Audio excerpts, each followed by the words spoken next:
Sangat ji, welcome to another Sangat Health TV show. ਅੱਜ ਦਾ show ਫਿਰ ਤੁਹਾਡੇ ਸੇਵਾਦਾਰ ਇੱਥੇ ਖੜੇ ਆ ਡਾਕਟਰ ਜਸਵੀਰ ਸਿੰਘ ਗਰੇਵਾਲ, ਪਰਮਿੰਦਰ ਕੌਰ ਭੋਪਲ ਤੇ ਆਪਣੀ GP specialist Dr. Pradeep Kaur Sandhu. Welcome everybody again. It's great to be here to serve the Sangat hana ji. ਅੱਜ ਦਾ ਸ਼ੋ ਇੱਕ ਵਾਰੀ ਫੇਰ ਅਸੀਂ ਤੁਹਾਡੀ ਸੇਵਾ ਦੇ ਵਿੱਚ ਲੈ ਕੇ ਆਏ ਆ। ਉਹਦਾ ਹੈਗਾ ਆ ਬਾਉਲ ਕੈਂਸਰ ਤੇ ਐਸੋਫੇਜੀਅਲ ਕੈਂਸਰ। ਐਸੋਫੇਜੀਅਲ ਕੈਂਸਰ ਮੰਨੇ ਆਪਣੀ ਜਿਹੜੀ ਖਾਣ ਵਾਲੀ ਨਾਲੀ ਆ ਉਹਦਾ ਕੈਂਸਰ, ਤੇ ਜਿਹੜਾ ਬਾਉਲ ਕੈਂਸਰ ਉਹ ਆਪਣੇ ਪੂਰੇ ਜਿਹੜੇ ਅੰਦਾਨ ਜਿੱਥੋਂ ਦੀ ਪ੍ਰੋਸੈਸ ਹੁੰਦਾ ਆ ਹਨਾ ਉਹਦੇ ਬਾਰੇ ਉਹ ਨਾੜੀ ਉਹਦੇ ਬਾਰੇ ਉਹਦੇ ਵਿੱਚ ਕੈਂਸਰ ਹੋ ਜਾਂਦਾ। ਆਮ ਆਪਾਂ ਇਹਨੂੰ ਕਹਿੰਦੇ ਆ ਬਾਉਲ ਕੈਂਸਰ ਹਨਾ or esophageal cancer. Andara. Yeah, sure. I think probably the best thing to do is go to our diagram straight away. Yeah. So, ਇੱਥੇ esophageal cancer ਇਹ ਹੁੰਦਾ ਵਾ ਜਦੋਂ ਤੁਸੀਂ ਕੁਝ ਖਾਂਦੇ ਆ ਮੂੰਹ ਥਾਣੀ ਜਾਂਦਾ ਵਾ, ਫਿਰ ਇਹ ਇੱਕ ਜਿਹੜੀ ਨਾੜੀ ਹੈਗੀ ਆ ਇਹਨੇ ਖਾਣੇ ਦੇ ਥੱਲੇ ਇਹਦੇ ਵਿੱਚ ਜਾ ਕੇ ਇਹਨੇ ਢਿੱਡ ਦੇ ਵਿੱਚ ਜਾਣਾ, ਇਹ ਢਿੱਡ ਵਾ। ਸੋ esophageal cancer ਹੁੰਦਾ ਇਸ ਨਾੜੀ ਦਾ ਕੈਂਸਰ, ਤੇ ਬਾਲ ਕੈਂਸਰ ਹੁੰਦਾ ਜਦੋਂ ਖਾਣਾ ਢਿੱਡ ਦੇ ਵਿੱਚ ਚਲੇ ਗਿਆ, ਫਿਰ ਇਹਨੇ ਇਸ ਨਾੜੀ ਦੇ ਵਿੱਚ ਜਾਣਾ ਵਾ। ਪਹਿਲਾਂ ਛੋਟੇ ਨਾੜੀ 'ਚ ਜਾਂਦਾ ਵਾ, ਫਿਰ ਇਹਨੇ ਵੱਡੇ ਨਾੜੀ ਦੇ ਵਿੱਚ ਜਾਣਾ ਵਾ। ਇਹਨੂੰ ਕੋਲ ਕਰਦੇ ਆ ਬਾਲ ਕੈਂਸਰ। ਫਿਰ ਕੈਂਸਰ ਇਸ ਜਿਹੜਾ ਯੈਲੋ ਆ ਨਾ ਇਹਦਾ ਕੈਂਸਰ ਆ, ਤੇ ਐਸੋਫੇਜੀਅਲ ਕੈਂਸਰ ਇਹਦਾ ਇਸ ਨਾੜੀ ਦਾ ਹੁੰਦਾ ਵਾ। So ਇੱਥੇ ਆਪਣੇ ਇਸ biology lesson reminder for us ਹਨਾ, ਜਿਹੜੇ ਆਪਣੀ ਸੰਗਤ ਵੀ ਵਿੱਚ ਹੀ ਹੈ, ਕਈਆਂ ਨੇ ਨਹੀਂ ਸ਼ਾਇਦ ਬਾਇਓਲੋਜੀ ਕੀਤੀ ਹੋਊਗੀ ਹਨਾ, ਪਰ ਪੜ੍ਹੋ ਹਨਾ, ਉੱਥੇ ਹੀ ਗੱਲ ਆ ਜਾਂਦੀ ਹੈ। ਜੇ ਤੁਸੀਂ ਵਿਦਿਆ ਵਿਚਾਰੀ ਤੇ ਫਿਰ ਹੀ ਤੁਸੀਂ ਪਰਉਪਕਾਰੀ ਬਣ ਸਕਦੇ ਆ ਹਨਾ। ਸੋ ਹੁਣ ਆਪਾਂ ਆ ਗਏ ਆ ਆਪਣੇ ਕੋਲਰ ਦੇ ਉੱਤੇ। ਵਾਹਿਗੁਰੂ ਜੀ ਕਾ ਖਾਲਸਾ, ਵਾਹਿਗੁਰੂ ਜੀ ਕੀ ਫਤਿਹ ਜੀ। ਮੈਨੂੰ ਜੀ ਕਨਸਟੀਪੇਸ਼ਨ ਹੋ ਗਈ, ਕਬਜ਼ ਹੋ ਗਈ। ਕਬਜ਼ ਹੋਈ ਸੀ ਹਨਾ ਅੰਕਲ ਜੀ? ਕਬਜ਼ ਹੋਈ ਸੀ ਹਾਂਜੀ, ਤੇ ਉਹ ਬਿਲਕੁਲ ਬਲੌਕ ਹੋ ਗਿਆ।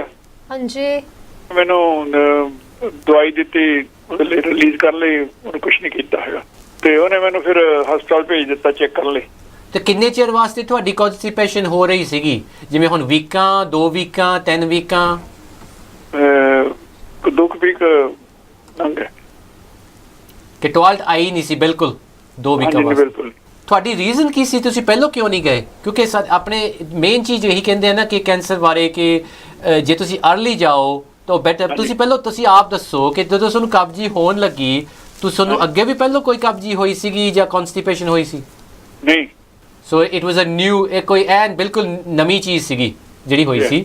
ਤੇ ਤੁਹਾਡੀ ਫੈਮਿਲੀ ਨੇ ਦੱਸਿਆ ਸੀ ਤੁਹਾਨੂੰ ਕਿ ਤੁਸੀਂ ਜਾਓ ਡਾਕਟਰ ਕੋਲੇ, ਜਾਂ ਤੁਸੀਂ ਆਪ ਗਏ? ਨਹੀਂ, ਮੈਂ ਆਪ ਹੀ ਗਿਆ। ਤਾਂ ਫਿਰ ਜਦੋਂ ਤੁਸੀਂ ਹਸਪੀਟਲ ਗਏ ਸੀਗੇ ਉੱਥੇ ਉਹਨਾਂ ਨੇ ਕੀ ਕੀਤਾ ਸੀ ਅੰਕਲ ਜੀ? ਉਹਨਾਂ ਨੇ ਜੀ ਫਿਰ ਮੈਨੂੰ ਉੱਥੇ ਚੈੱਕ ਕੀਤਾ ਉਹਨੇ। ਹਾਂਜੀ। ਉਹ ਬੰਦੇ ਨੇ ਜਿਹੜਾ ਚੈੱਕ ਕਰਕੇ ਨਾ, ਤੇ ਉਹਨੇ ਫਿਰ ਅੰਦਰ ਸੈਂਪਲ ਲਿਆਏ। ਉਹਨਾਂ ਨੇ ਟੈਸਟ ਕਿਹੜਾ ਕੀਤਾ ਸੀ ਤੁਹਾਡੇ ਤੇ ਬਾਬਾ ਜੀ? ਉਹਨੇ ਕਿਉਂ ਆਪਣਾ ਕੈਮਰੇ ਨਾਲ ਦੇਖ ਰਹੇ ਸੀ ਸਾਰਾ ਕੁਝ। ਓਕੇ, ਅੱਛਾ, ਇਹ ਕੈਮਰਾ ਦੇ ਨਾਲ ਉਹਨਾਂ ਨੇ ਦੇਖਿਆ ਸੀ ਤੁਹਾਡਾ, ਤੇ ਉਹਨਾਂ ਨੇ ਕੋਈ ਬਲੱਡ ਟੈਸਟ ਵੀ ਤੁਹਾਡੇ ਕੀਤੇ ਸੀਗੇ? ਉਹਨੇ ਸੈਂਪਲ ਲਏ ਜਿਹੜੇ ਮਤਲਬ ਉੱਤਰੋਂ, ਤੇ ਸੈਂਪਲ ਲੈਣ ਤੋਂ ਬਾਅਦ ਫਿਰ ਕੀ ਹੋਇਆ ਸੀਗਾ? ਉਹਨੇ ਮੈਨੂੰ ਉੱਥੇ ਕਹਿ ਦਿੱਤਾ, ਮੈਨੂੰ ਦੱਸਤਾ, ਮੈਨੂੰ ਕਹਿੰਦਾ ਵੀ ਤੁਹਾਨੂੰ ਨਾ ਇਹ ਐਡਵਾਂਸ ਹੈ ਤੁਹਾਡੀ ਕੈਂਸਰ ਜਿਹੜੀ ਆ, ਤੇ ਉਹ ਮੈਨੂੰ ਕਹਿੰਦਾ ਵੀ 50-50 ਚਾਂਸ ਹੈ ਤੇਰਾ। ਮੈਂ ਚਲੋ ਕਹਿਣਾ ਤਾਂ ਨਹੀਂ, ਕਹਿੰਦਾ ਮੈਨੂੰ ਚਾਹੀਦਾ ਕਿਉਂਕਿ ਮੈਂ ਸਪੈਸ਼ਲਿਸਟ ਨਹੀਂ ਹੈਗਾ, ਉਹ ਕਰਨਗੇ ਸਭ ਕੁਛ। ਮੇਰੇ ਹਿਸਾਬ ਨਾਲ ਕਹਿੰਦਾ 50-50 ਚਾਂਸ ਹੈ ਵੀ ਤੂੰ। ਫਿਰ ਤੁਹਾਨੂੰ ਕਿੱਦਾਂ ਫੀਲ ਹੋਇਆ ਸੀ ਜਦੋਂ ਉਹਨਾਂ ਨੇ ਤੁਹਾਨੂੰ ਏਦਾਂ ਇਹ ਗੱਲ ਕਹੀ ਸੀਗੀ? ਮੈਨੂੰ ਕੁਝ ਨਹੀਂ ਫੀਲ ਹੋਇਆ ਜੀ। ਮੈਂ ਤਾਂ ਮੇਰੇ ਕੋਲ ਤਾਂ ਮੇਰੇ ਮਾਲਕ ਜਿਹੜਾ ਨਾ, ਉਹਦੇ ਨਾਲ ਮੇਰਾ ਬੜਾ ਪ੍ਰੇਮ ਮਹਾਰਾਜ ਨੇ ਮੈਨੂੰ ਆਪੇ ਬਖਸ਼ਿਆ ਸੀਗਾ, ਤੇ ਮੈਂ ਆਪਣੇ ਸ਼ਬਦ ਕਰਦਾ ਰਹਿੰਦਾ ਸੀ। ਮੈਂ ਆਪਣਾ ਸੇਵਾ ਮੈਨੂੰ ਬਹੁਤ ਚਿਰ ਮਹਾਰਾਜ ਨੇ ਪਰਿਵਾਰ 'ਚ ਬਖਸ਼ ਰੱਖੀ। ਵਾਹਿਗੁਰੂ। ਮੈਂ ਫਿਰ ਮੇਰੇ ਮਨ 'ਚ ਹੁਣ ਵੀ ਕਦੇ ਕਿਸੇ ਗੱਲ ਤੇ ਆਇਆ ਨਹੀਂ, ਕਿਉਂਕਿ ਮੈਂ ਸਮਝਦਾ ਮੇਰਾ ਮੁਝ ਵਿੱਚ ਕੁਛ ਨਹੀਂ, ਜੋ ਕੁਛ ਹੈ ਸੋ ਤੇਰਾ ਤੁझे को सौंपते क्या लागे मेरा। जो तेरा हुक्म है ना वो सत्ते सत्य है, ਉਹਦੇ 'ਚ ਕੋਈ ਕਿੰਤੂ ਪਰੰਤੂ ਵਾਲੀ ਗੱਲ ਨਹੀਂ ਹੈਗੀ। ਤੇ ਉਸ ਤੋਂ ਬਾਅਦ ਕੀ ਹੋ ਗਿਆ ਸੀ ਫਿਰ? ਉਸ ਤੋਂ ਬਾਅਦ ਉਹਨਾਂ ਨੇ ਹੋਰ ਵੀ ਕੋਈ ਟੈਸਟ ਕੀਤੇ ਸੀ? ਉਸ ਤੋਂ ਬਾਅਦ ਨੇ ਮੈਨੂੰ ਉੱਥੇ ਦਾਖਲ ਕਰਤਾ। ਹਾਂਜੀ। ਤੇ ਫਿਰ ਉਹਨੇ ਆਪਣਾ ਬਾਕੀ ਬਿਲਕੁਲ ਬਲੌਟ ਅਪ ਹੋ ਗਿਆ ਸੀ, ਇੰਨਾ ਹੋ ਗਿਆ ਸੀ ਵੀ ਮੰਨ ਲਓ ਕੁਛ ਨਹੀਂ ਸੀ ਪਾਸ ਆਨ ਹੋ ਰਿਹਾ। ਹਾਂਜੀ ਫਿਰ ਉਹਨਾਂ ਨੇ ਮੇਰੇ ਸਕੈਨਿੰਗ ਵਗੈਰਾ ਕਰਾਈ ਸਾਰੀ। ਹਾਂਜੀ ਤੇ ਜਦੋਂ ਉਹਨੇ ਮੇਰਾ ਸਕੈਨਿੰਗ ਕੀਤੀ ਉਹਦੇ 'ਚ ਮੈਨੂੰ ਇੱਕ ਗੱਲ ਬੜੀ ਵੈਸੇ ਨਹੀਂ ਸਮਝ ਆ ਸਕਣੀ ਲੋਕਾਂ ਨੂੰ। ਜਦੋਂ ਮੈਂ ਸਕੈਨਿੰਗ ਵਾਸਤੇ ਗਿਆ ਨਾ ਜੀ, ਹਾਂਜੀ ਉੱਥੇ ਉਹ ਦੋ ਜਿਹੜੀਆਂ ਟੈਕਨੀਸ਼ੀਅਨ ਖੜੀਆਂ ਸੀ ਕੁੜੀਆਂ ਮੈਨੂੰ ਹੱਸਦੀਆਂ ਨੇ, ਮੈਨੂੰ ਕਹਿੰਦੀਆਂ ਤੇਰੇ ਕੋਲ ਕੋਈ ਮੈਟਲ ਵਗੈਰਾ ਤਾਂ ਨਹੀਂ ਹੈਗਾ? ਹਾਂਜੀ। ਉਹ ਕਹਿੰਦੀ ਜਿਸ ਮਸ਼ੀਨ 'ਚ ਚੱਲਿਆ ਨਾ ਇਹਦੇ ਵਿੱਚ ਮਾਰੇ ਸਕੈਨ ਕਰਨ ਲੱਗੇ ਨਾ, ਉਹ ਕਹਿੰਦੇ ਵੀ ਇਹਦੇ 'ਚ ਤੇਰੇ ਜੀ ਕੋਈ ਸਪਲਿੰਟਰ ਵੀ ਹੋਇਆ ਨਾ, ਇਹਦਾ ਮੈਗਨੇਟ ਇੰਨਾ ਪਾਵਰਫੁਲ ਹੈ ਵੀ ਉਹਨੂੰ ਬਲੋ ਕਰ ਦਿੰਦਾ ਹੈ। ਮੈਂ ਕਿਹਾ, ਮੈਂ ਹੱਥ ਮਾਰਿਆ ਆਪਣੇ ਸੀਟ ਨੂੰ, ਮੈਂ ਕਿਹਾ ਨਹੀਂ ਮੇਰੇ ਕੋਲ ਕੋਈ ਮੈਟਲ ਮੁੱਲ ਹੈ ਨਹੀਂ। ਤੇ ਉਹ ਕਹਿੰਦੇ ਕਿ ਘੱਟੋ ਘੱਟ half hour you going to be in this machine. ਤੇ ਉਹਦੇ ਵਿੱਚ ਮੈਂ ਮਸ਼ੀਨ ਦੇ ਵਿੱਚ ਹੀ ਸਕੈਨ ਕਰ ਲਈ ਮੇਰੀ। ਉਹਦੇ ਬਾਅਦ ਇੱਕ ਨੈਕਸਟ ਵਨ ਹੋਰ ਹੋਣੀ ਸੀ। ਜਦੋਂ ਮੈਂ ਉਹਦੇ ਵਿੱਚ ਗਿਆ ਨਾ, ਹਾਂਜੀ ਉਹ ਬੰਦੇ ਨੇ ਦੌੜ ਕੇ ਆ ਕੇ ਮੇਰੇ ਸੀਰੀ ਸਾਹਿਬ ਨੂੰ ਹੱਥ ਪਾ ਲਿਆ। ਉਸ ਵੇਲੇ ਇਸ ਪਹਿਲੀ ਮਸ਼ੀਨ ਦੇ ਵਿੱਚ ਮੈਂ ਗਿਆ ਨਾ ਜੀ, ਹਾਂਜੀ ਉੱਥੇ ਮੇਰੇ ਸੀਰੀ ਸਾਹਿਬ ਮੇਰੇ ਕੋਲ ਸੀ। ਮੈਨੂੰ ਨਹੀਂ ਪਤਾ ਲੱਗਾ ਵੀ ਮੇਰਾ ਸੀਰੀ ਸਾਹਿਬ ਮੇਰੇ ਕੋਲ ਹੈ।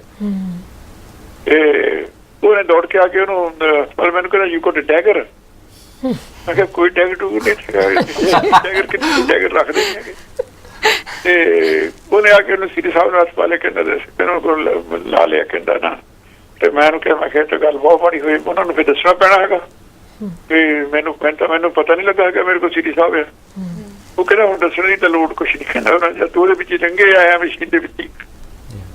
ਤੇ ਉਹ ਦੱਸਣ ਵਾਲੀ ਗੱਲ ਨਹੀਂ। This is a miracle ਗੱਲ in a way because in the MRI scanner ਜਿਹੜਾ MRI ਸਕੈਨਰ ਹੁੰਦਾ ਉਹਦੇ ਵਿੱਚ ਜੇ ਥੋੜਾ ਵੀ ਤੁਸੀਂ ਨਾ ਮੈਟਲ ਦੀ ਚੀਜ਼ ਪਾਈ ਉਹ ਕਿਤੇ ਫਸ ਜਾਂਦੀ ਹੈ। ਉਹ ਜਦੋਂ ਇਹਨਾਂ ਨੇ ਦੇਖਿਆ ਨਾ, when they were looking at the MRI they said your Shri Sahib is everywhere। ਇਹਨਾਂ ਦਾ Shri Sahib was in all the pictures of the MRI and on the x-rays, and what it shows is that, you know, sometimes miracles happen. Miracles happen. We shouldn't be wearing metallic objects, and we're not saying that people shouldn't take their Shri Sahib off. But what they're saying is that when the Guru keeps you, the Shri Sahib can be everywhere. Nothing happened with the metal work. But so that was a lovely story. ਹੁਣ ਥੋੜਾ ਜਿਹਾ ਆਪਾਂ ਗਾਹਾਂ ਚੱਲੀਏ ਤੋਂ uncle ਜੀ ਭਗਵੰਤ ਸਿੰਘ ਜੀ ਉੱਪਰ ਕੱਲ ਮੈਂਸ਼ਨ ਕਰਨ ਵਾਲੀ ਜ਼ਰੂਰੀ ਹੈ ਬਹੁਤ ਹੀ। ਹਾਂਜੀ ਵੀ ਜਿਹੜਾ ਮੇਰਾ ਆਪਣਾ ਸਪੈਸ਼ਲਿਸਟ ਸੀਗਾ ਟਿਮ ਮਕਲਵ ਜਿਹੜਾ ਸੀ ਨਾ, Timothy McCullough, yes, he was your gastro surgeon. ਉਹ ਬੰਦਾ ਜਿਹੜਾ ਸੀ ਨਾ ਜੀ ਬਹੁਤ ਮੈਨੂੰ ਲੱਗਦਾ ਕੋਈ ਬਲੈਸਡ ਸੋਲ ਸੀ ਉਹ। ਜਿਹੜੇ ਉਹ ਬਾਕੀ ਡਾਕਟਰਾਂ ਦੇ ਨਾਲ ਹੋਰ ਸਾਰੇ ਖੜੇ ਸੀ ਜਿਹੜੇ ਚੈੱਕ ਕਰ ਰਹੇ ਸੀ, ਮੈਂ ਕਿਹਾ ਮਿਸਟਰ ਮਕਲਵ ਆਮ ਵੈਰੀ ਸੌਰੀ, ਮੈਂ ਕਿਹਾ ਮੈਨੂੰ ਪਤਾ ਨਹੀਂ ਲੱਗਾ ਵੀ ਮੇਰੇ ਕੋਲ ਮੇਰਾ ਸੀਰੀ ਸਾਹਿਬ ਆ। He was laughing. ਕਹਿੰਦਾ ਵੀ saw your Shri Sahib everywhere.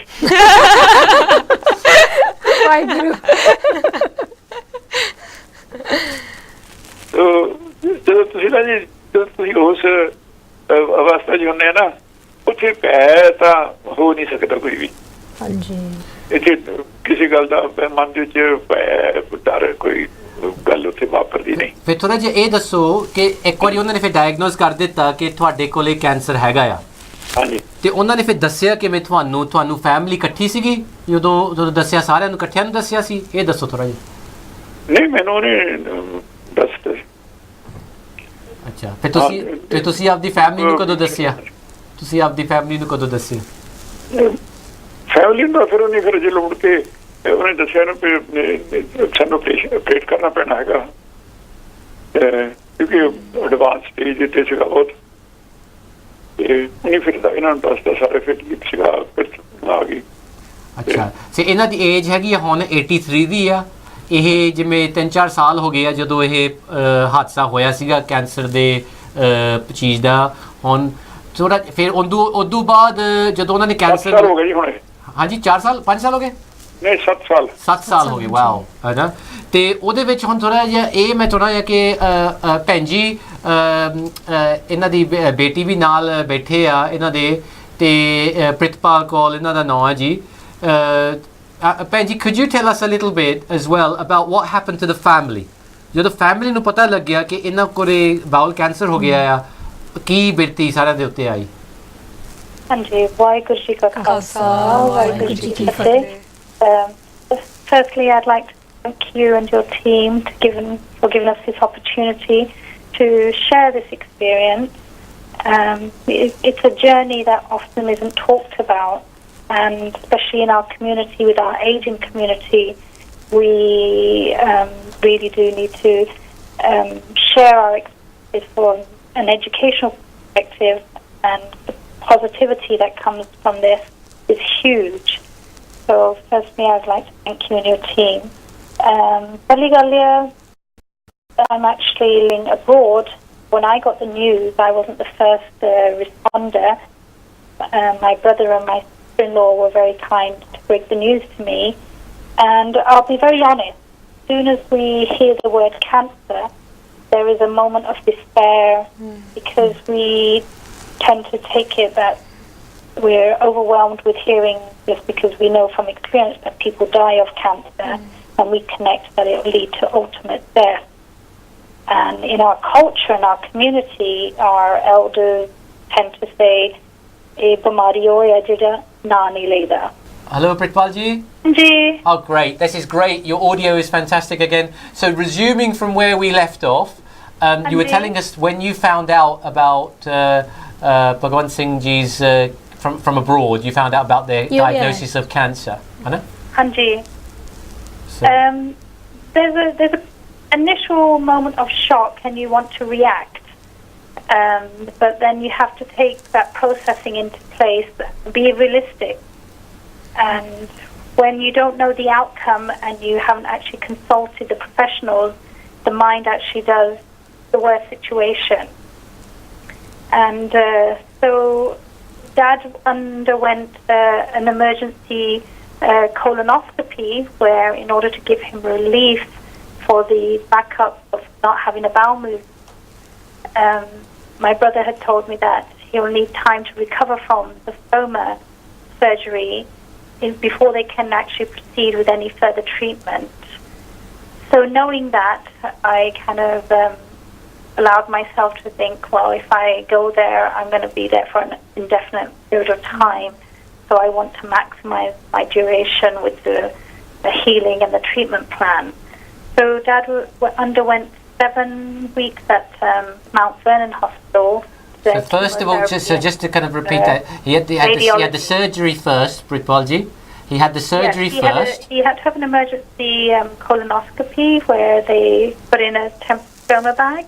Okay, so they actually took out the cancer at that time, and then they would have put... No, they didn't. They weren't going to allow themselves to go there, because not knowing the extent of it. Oh, wow, okay. So they had to do an emergency colonoscopy, the reason being because they need to give him relief, because he was so bloated for a number of weeks, not having passed a bowel movement. So that was to manage it on a temporary basis, so he can get back to a diet and be synchronized internally. But then the treatment plan came, and the treatment plan had to wait for the healing of the first surgery. And then we proceeded with radiology and chemotherapy at Mount Vernon Hospital. And this is where our journey began, because we met some really, really amazing people. And as much as we fault our NHS system, we are still in a very privileged world where we can get the care and the facilities to undergo the treatment that's required. So we did. We met some amazing people, because being seniors and elderly is typically those kind of people that you meet along the way, people going under the same kind of illness condition. And it can be very depressing, because when you turn up there, people are very gloomy, because they think it's the end of their life. That now they've got to deal with this condition, and they know ultimately they may not be cured, and the treatment may not work. So one of our technicians, he was actually very, very taken back with Dad's presence. He says, not everybody comes to me with the glow that you come in with. We used to wait in the waiting room, and everybody was very, very solemn. There was no discussion in the waiting room, because people were they're feeling they're at their last days undergoing cancer.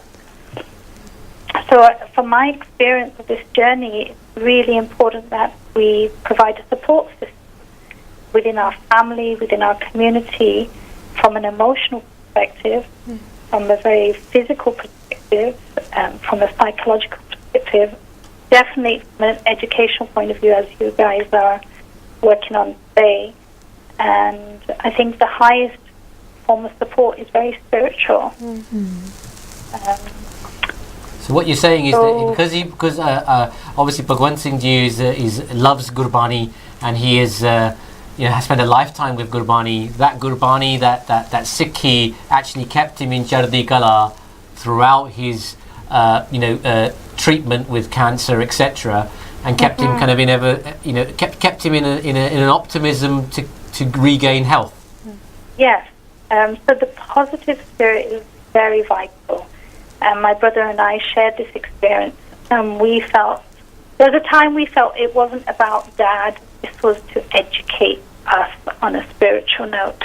It was a journey that Dad had to go through to really, really build our faith around what we were experiencing. Because Dad had actually said, whatever my Guru does is fine with me. Wow. People tend to think, stage 4 advanced aggressive cancer, that there is no turning back and there will be no cure. But this is living proof of what we experienced. And 7 years later, we still have him, and he's as sound as he has ever been. It was a journey. There was a lot of hospital visits. There was a lot of appointments. A huge team between the radiologist, between the oncologist, between the surgeon, and we had a few stumbling blocks along the way because they discovered other conditions that Dad hadn't been picked up. He had only actually, they said, with his ECG the day prior to the surgery, they were quite weary about whether he should undergo surgery under anesthetic because his heart was only functioning at 30%. Wow. So they were kind of like, well, we don't know what the outcome of the surgery will be. Will it be heart failure, or will we be trying to remove the tumour? And did you have to make a choice, Benji? And I can only, how do we describe this? How do we explain this? This is where the greater hand of Guru comes into play. So then they went on to actually, they had the surgery? Yes. Yeah. With chemotherapy, we were told that we have to wait 3 months because it's still very active within the body. So I just want to share with the Sangat at this stage, Benji, that the reason for the chemotherapy, and we'll discuss it a little bit later, is to, I believe, shrink the tumour as much as possible to optimise the surgical success rates. Is that right? Yes. I think that's we'll ask our experts later. Well, they were hoping to do keyhole surgery if the cancer had reduced, if the chemotherapy was able to shrink it enough that they wouldn't have to do open surgery. Unfortunately, after we waited a good 4 months for the MRI and the CT scan to reveal, they felt that the cancer actually spread across to the bladder, and it hadn't shrunk in the direction that they were hoping for. Therefore, keyhole surgery was no longer an option. For this reason, they decided to go for the full open abdomen surgery, which was a larger risk of now with the heart condition and recovery rate. And we were hoping that the stoma would be reversed. They had removed the tumour, but we now were told, and this is when my brothers and I, all 3 siblings, were present at this particular meeting, which was a very, very, to be honest, an emotional visit that particular time, because when we were told that they would no longer reverse the tumour bag, my brother's first question was about my dad's lifestyle, because he's been a very active man. He was attending the gym at the age of 77. Wow. He's a well-respected community man, so he supports our community at large. So knowing that he's going to be living with a stoma bag, how would this hinder his life and dignity as well? preserving his dignity. So that in it presented another psychological challenge for ourselves, so we can imagine what my father may have been thinking at that time. But again, our consultant was very, very, very respectful, because I remember the words, they resonate. He said, I would do for your father what I would do for my own father. Wow. Knowing that he was in professional hands, it was a big consolation. So, even up until the morning of the surgery, he praised Dad, and he says, until I get in there, I won't know what we're presented with, how far it spread, because CT scan was showing that it was infringing in other areas. So we weren't sure if it's more than just 12 centimetre growth, because that's what was blocking the bowel movement. But now they were thinking that it's going to spread further, and they're saying it was stage 4 aggressive advanced cancer. But after a lengthy day of surgery, my brother and I, we shared that whole day, and we did our Simran, we did our Sukhnupan. They brought Dad out into HDU, and I just wanted to stop you there, because I think that just to kind of come in, that there's a lovely story here of what happened in the consultation before they went to surgery, which was that between Bhagwant Singh Ji Uppal, Timothy McCullough, the great surgeon, and his registrar Aziz. So can you just tell that story? Or Bhagwant Ji can tell it himself in Punjabi. Or can either of you put it in Punjabi? That would be really good for our Sangat. ਹਾਂਜੀ, ਮੈਂ ਜਿਹੜਾ ਨਾ ਜੀ, ਮੈਂ ਮੇਰੇ ਮਾਲਕ ਜਿਹੜਾ ਪਰਮਾਤਮਾ ਵਾਹਿਗੁਰੂ ਹੈ ਜੀ ਨਾ, ਉਹਦੀ ਆਪਣਾ ਵਪਾਰ ਸ਼ਕਤੀ ਆ, ਉਹ ਸਾਡੇ ਸਾਰਿਆਂ ਦੇ ਅੰਦਰ ਵਸਦਾ। ਮੈਂ ਇੱਥੇ ਬੱਚੇ ਬੈਠੇ ਸੀਗੇ, ਬੱਚੇ ਨਾਲ ਮੇਰੇ ਬੈਠੇ ਸੀ। ਮੈਨੂੰ ਕਿਹਾ ਮੈਂ ਆਪਰੇਸ਼ਨ ਥੀਏਟਰ ਜਾਣ ਤੋਂ ਪਹਿਲਾਂ ਥੋੜ੍ਹਾ ਪਾਠ ਕਰ ਲੈਣਾ ਚਾਹੁੰਦਾ। ਮੈਂ ਚਾਹੁੰਦਾ ਵੀ ਮੈਨੂੰ ਕੋਈ ਡਿਸਟਰਬ ਨਾ ਕਰੇ ਜਿੰਨਾ ਚਿਰ ਮੈਂ ਪਾਠ ਕਰਦਾ। ਇਹ ਕਹਿੰਦੇ ਤੁਸੀਂ ਕਰ ਲਓ ਪਾਠ, ਤੇ ਅਸੀਂ ਇੱਥੇ ਬੈਠੇ ਹਾਂ, ਤੁਹਾਨੂੰ ਕੋਈ ਨਹੀਂ ਕਰਦੇ ਡਿਸਟਰਬ। ਮੈਂ ਆਪਣਾ ਪਾਠ ਕੀਤਾ, ਤੇ ਜਦੋਂ ਮੈਂ ਪਾਠ ਕਰਕੇ ਹਟਿਆ ਤਾਂ ਜਾਨੂੰ ਮਿਸਟਰ ਮੁਕਾਲਿਫ ਆਪਣੇ ਰਜਿਸਟਰਾਰ ਨਾਲ ਆ ਗਿਆ, ਤੇ ਉਹ ਉੱਥੇ ਆਪਣੇ ਥੋੜ੍ਹੇ ਮੈਨੂੰ ਗੱਲਾਂ ਕੀਤੀਆਂ ਤੇ ਉਹ ਜਾਣ ਲੱਗਾ। ਮੈਂ ਉਹਨੂੰ ਕਿਹਾ ਮਿਸਟਰ ਮੁਕਾਲਿਫ ਤੋਂ ਬਹੁਤ ਬੰਦਾ ਲੱਕੀ ਆ, ਵੈਰੀ ਲੱਕੀ ਪਰਸਨ। ਕਹਿੰਦਾ ਭਾਈ, ਮੈਂ ਕਿਹਾ ਤੇਰਾ ਜਿਹੜਾ ਰਜਿਸਟਰਾਰ ਆ, ਜਿਹੜਾ ਤੇਰਾ ਅਸਿਸਟੈਂਟ ਆ ਅਜ਼ੀਜ਼, ਨਾਲੇ ਤੇਰਾ ਇਹ ਫਿਰ ਅਸਿਸਟੈਂਟ ਆ ਇਹ, ਤੇ ਉਹ ਹੱਸ ਪਿਆ, ਖੁਸ਼ ਹੋ ਗਏ। ਮੈਂ ਕਿਹਾ ਇਹ ਕਹਿੰਦੇ ਡੈਡੀ ਆਪਣਾ ਨਾਂ ਵੀ ਦੱਸ ਦੇ ਮੁਕਾਲਿਫ ਨੂੰ। ਮੈਂ ਕਿਹਾ ਜੀ ਮੇਰਾ ਨਾਂ ਕਰਦੇ ਨੇ ਭਗਵੰਤ ਰੱਖ ਦਿੱਤਾ, ਮੈਂ ਪਰਮਾਤਮਾ ਥੋੜ੍ਹੀ ਆ। ਉਹ ਚਲੇ ਗਿਆ ਕੋਈ 10-15 ਗਜ਼, ਤੇ ਮੁੜਿਆ ਆਇਆ ਮੁੜ ਕੇ ਆ ਕੇ ਕਹਿੰਦਾ ਤੈਨੂੰ ਪਤਾ ਮੇਰਾ ਨਾਂ ਕੀ ਆ? ਕਹਿੰਦਾ ਮੇਰਾ ਨਾਂ ਹੈਗਾ ਟਿਮ ਮੁਕਾਲਿਫ। ਕਹਿੰਦਾ Tim come the word from Greek word ਟਿਮਥੀ। ਕਹਿੰਦਾ ਉਹਦਾ ਟਿਮਥੀ ਦਾ ਮਤਲਬ ਕਹਿੰਦਾ ਵਨ ਹੂ ਕੇਮ ਟੂ, ਕਹਿੰਦਾ ਜੇ ਤੇਰਾ ਨਾਂ ਪਰਮਾਤਮਾ, ਕਹਿੰਦਾ ਵਨ ਹੂ ਕੇਮ ਟੂ ਸਰਬ ਦੀ ਗੋਡ। ਕਹਿੰਦਾ ਮੈਂ look at that as a coincidence, but as a spiritual coincidence that all three the body amazing. Actually these are the word। ਕਹਿੰਦਾ ਮੈਂ ਕਹਿੰਦਾ ਮੇਰਾ ਨਾਂ ਕਹਿੰਦਾ ਨਾ ਮੈਂ ਤੇਰੀ ਸਰਵਿਸ ਲਈ ਆਇਆ, ਕਹਿੰਦਾ to serve God। ਇੰਨਾ ਬਹੁਤ ਵੱਡੀ ਕਿਰਪਾ ਤੁਹਾਡੇ ਤੇ, ਮਹਾਰਾਜ ਨੇ ਤੁਹਾਨੂੰ ਦੋਨਾਂ ਨੂੰ ਇਕੱਠੇ ਕਰਾਇਆ ਸੀਗਾ। ਇਹ ਬਹੁਤ ਕਿਰਪਾ ਤੁਹਾਡੇ ਤੇ ਬਾਬਾ ਜੀ। ਮੈਨੂੰ ਗੱਲ ਹੋ ਰਿਹਾ, ਮੈਨੂੰ ਸਾਰਿਆਂ ਨੇ ਬਹੁਤ ਕਿਰਪਾ ਮੇਰੇ ਤੇ ਕੀਤੀ। ਮੈਂ ਬਹੁਤ ਚਿਰ ਗੁਰਦੁਆਰਾ ਸਾਹਿਬ ਸੇਵਾ ਕਰਦਾ ਰਿਹਾ। ਅਸੀਂ 10 ਸਾਲ ਗੁਰਦੁਆਰਾ ਸਾਹਿਬ ਸੇਵਾ ਕਰਦੇ ਰਹੇ, ਰੋਜ਼ ਅੰਮ੍ਰਿਤ ਵੇਲੇ ਮਹਾਰਾਜ ਦੀ ਸੇਵਾ 'ਚ ਹਾਜ਼ਰ ਹੋਣਾ ਸਾਰਾ ਦਿਨ। ਆਪਣਾ ਮਿਹਰ ਦਾ ਹੱਥ ਰੱਖਿਆ ਜੀ ਤੁਹਾਡੇ ਤੇ। ਦੂਜੀ ਗੱਲ ਆਪਾਂ ਇਹ ਕਰਦੀ ਸੀ, ਮਾਲਕ ਜਿਹੜਾ ਨਾ, ਮੈਨੂੰ ਮੇਰਾ ਇੱਕ ਸ਼ਬਦ ਸੀਗਾ ਜਿਹੜਾ ਮੈਂ ਹਰ ਵੇਲੇ ਕਰਦਾ ਸੀ, ਜਾਂ ਤੂੰ ਮੇਰੇ ਵੱਲ ਹੈ ਤਾਂ ਕਿਆ ਮੁਸ਼ੰਦਾ, ਤੇ ਸਭ ਕੁਝ ਮੈਨੂੰ ਸੌਂਪਿਆ, ਜਾਂ ਤੇਰਾ ਬੰਦਾ ਲక్ష్ਮੀ ਟੋਟ ਨਾ ਵੀ। ਤਾਂ ਸ਼ਬਦ ਹਰ ਵੇਲੇ ਮੈਂ ਕਰਦਾ ਰਹਿੰਦਾ ਸੀ। ਮੇਰਾ ਮਨ ਦਾ ਵਿਸ਼ਵਾਸ ਹੈ ਕਿ ਪਰਮਾਤਮਾ ਜਿਹੜਾ ਜੋ ਕਰਦਾ ਉਹ ਸਹੀ ਆ, ਉਹਦੇ 'ਚ ਕਿਸੇ ਦਾ ਕੋਈ ਜੋ ਵੀ ਉਹਦੇ ਹੁਕਮ ਦੇ ਵਿੱਚ ਹੈਗਾ ਉਹਨੂੰ ਤੁਸੀਂ ਕੁਛ ਨਹੀਂ ਕਰ ਸਕਦੇ। ਪਰ ਉਹ ਮਾਲਕ ਨਾਲ ਆ ਤੁਹਾਡੇ। ਜਦੋਂ ਮਾਲਕ ਨਾਲ ਆ ਫਿਰ ਤੁਹਾਨੂੰ ਚਿੰਤਾ ਦੀ ਲੋੜ ਵੀ ਨਹੀਂ ਰਹਿੰਦੀ। ਸਾਨੂੰ ਇਸ ਗੱਲ ਦਾ ਕੋਈ ਫਿਕਰ ਨਹੀਂ ਹੈਗਾ ਕਿ ਉਹ ਕੀ ਹੋਣਾ ਕੀ ਨਾ, ਕਿਉਂਕਿ ਮਾਲਕ ਨੂੰ ਆਪ ਉੱਥੇ ਕਰਦੇ ਸਾਡੇ ਸਾਰਿਆਂ ਦੇ ਅੰਦਰ ਹੈ। ਸਭੇ ਘਟ ਰਾਮ ਬੋਲੇ, ਰਾਮਾ ਬੋਲੇ, ਰਾਮ ਬਿਨਾਂ ਕੋਈ ਬੋਲੇ ਰੇ।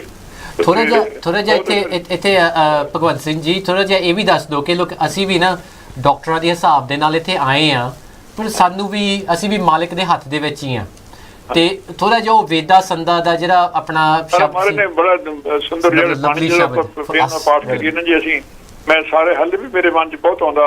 ਅਸੀਂ ਗੁਰਦੁਆਰੇ ਜਾਂਦੇ ਆ, ਸਭ ਕਰਦੇ ਆ, ਲੇਕਿਨ ਸਾਡਾ ਬਾਣੀ ਦੇ ਉੱਤੇ ਨਾ ਜੀ ਅਸੀਂ ਬਾਣੀ ਨੂੰ ਗੁਰੂ ਰੂਪ ਤੇ ਦਰਸ਼ਨ ਨਹੀਂ ਕਰਦੇ ਜੀ। ਮਹਾਰਾਜ ਨੇ ਬਾਣੀ 'ਚ ਸਾਨੂੰ ਸਾਰਾ ਹੀ ਕੁਝ ਦਿੱਤਾ ਆ। ਮਹਾਰਾਜ ਨੇ ਸ਼ਬਦ ਦਿੱਤਾ ਹੈ, ਵੇਦਾ ਸੰਦਾ ਸੰਗ ਇਕੱਠਾ ਹੋਆ, ਕਾਰਜ ਆਏ ਰਾਸ ਆਪ ਵਿੱਚ ਆਪ ਖਲੋਆ।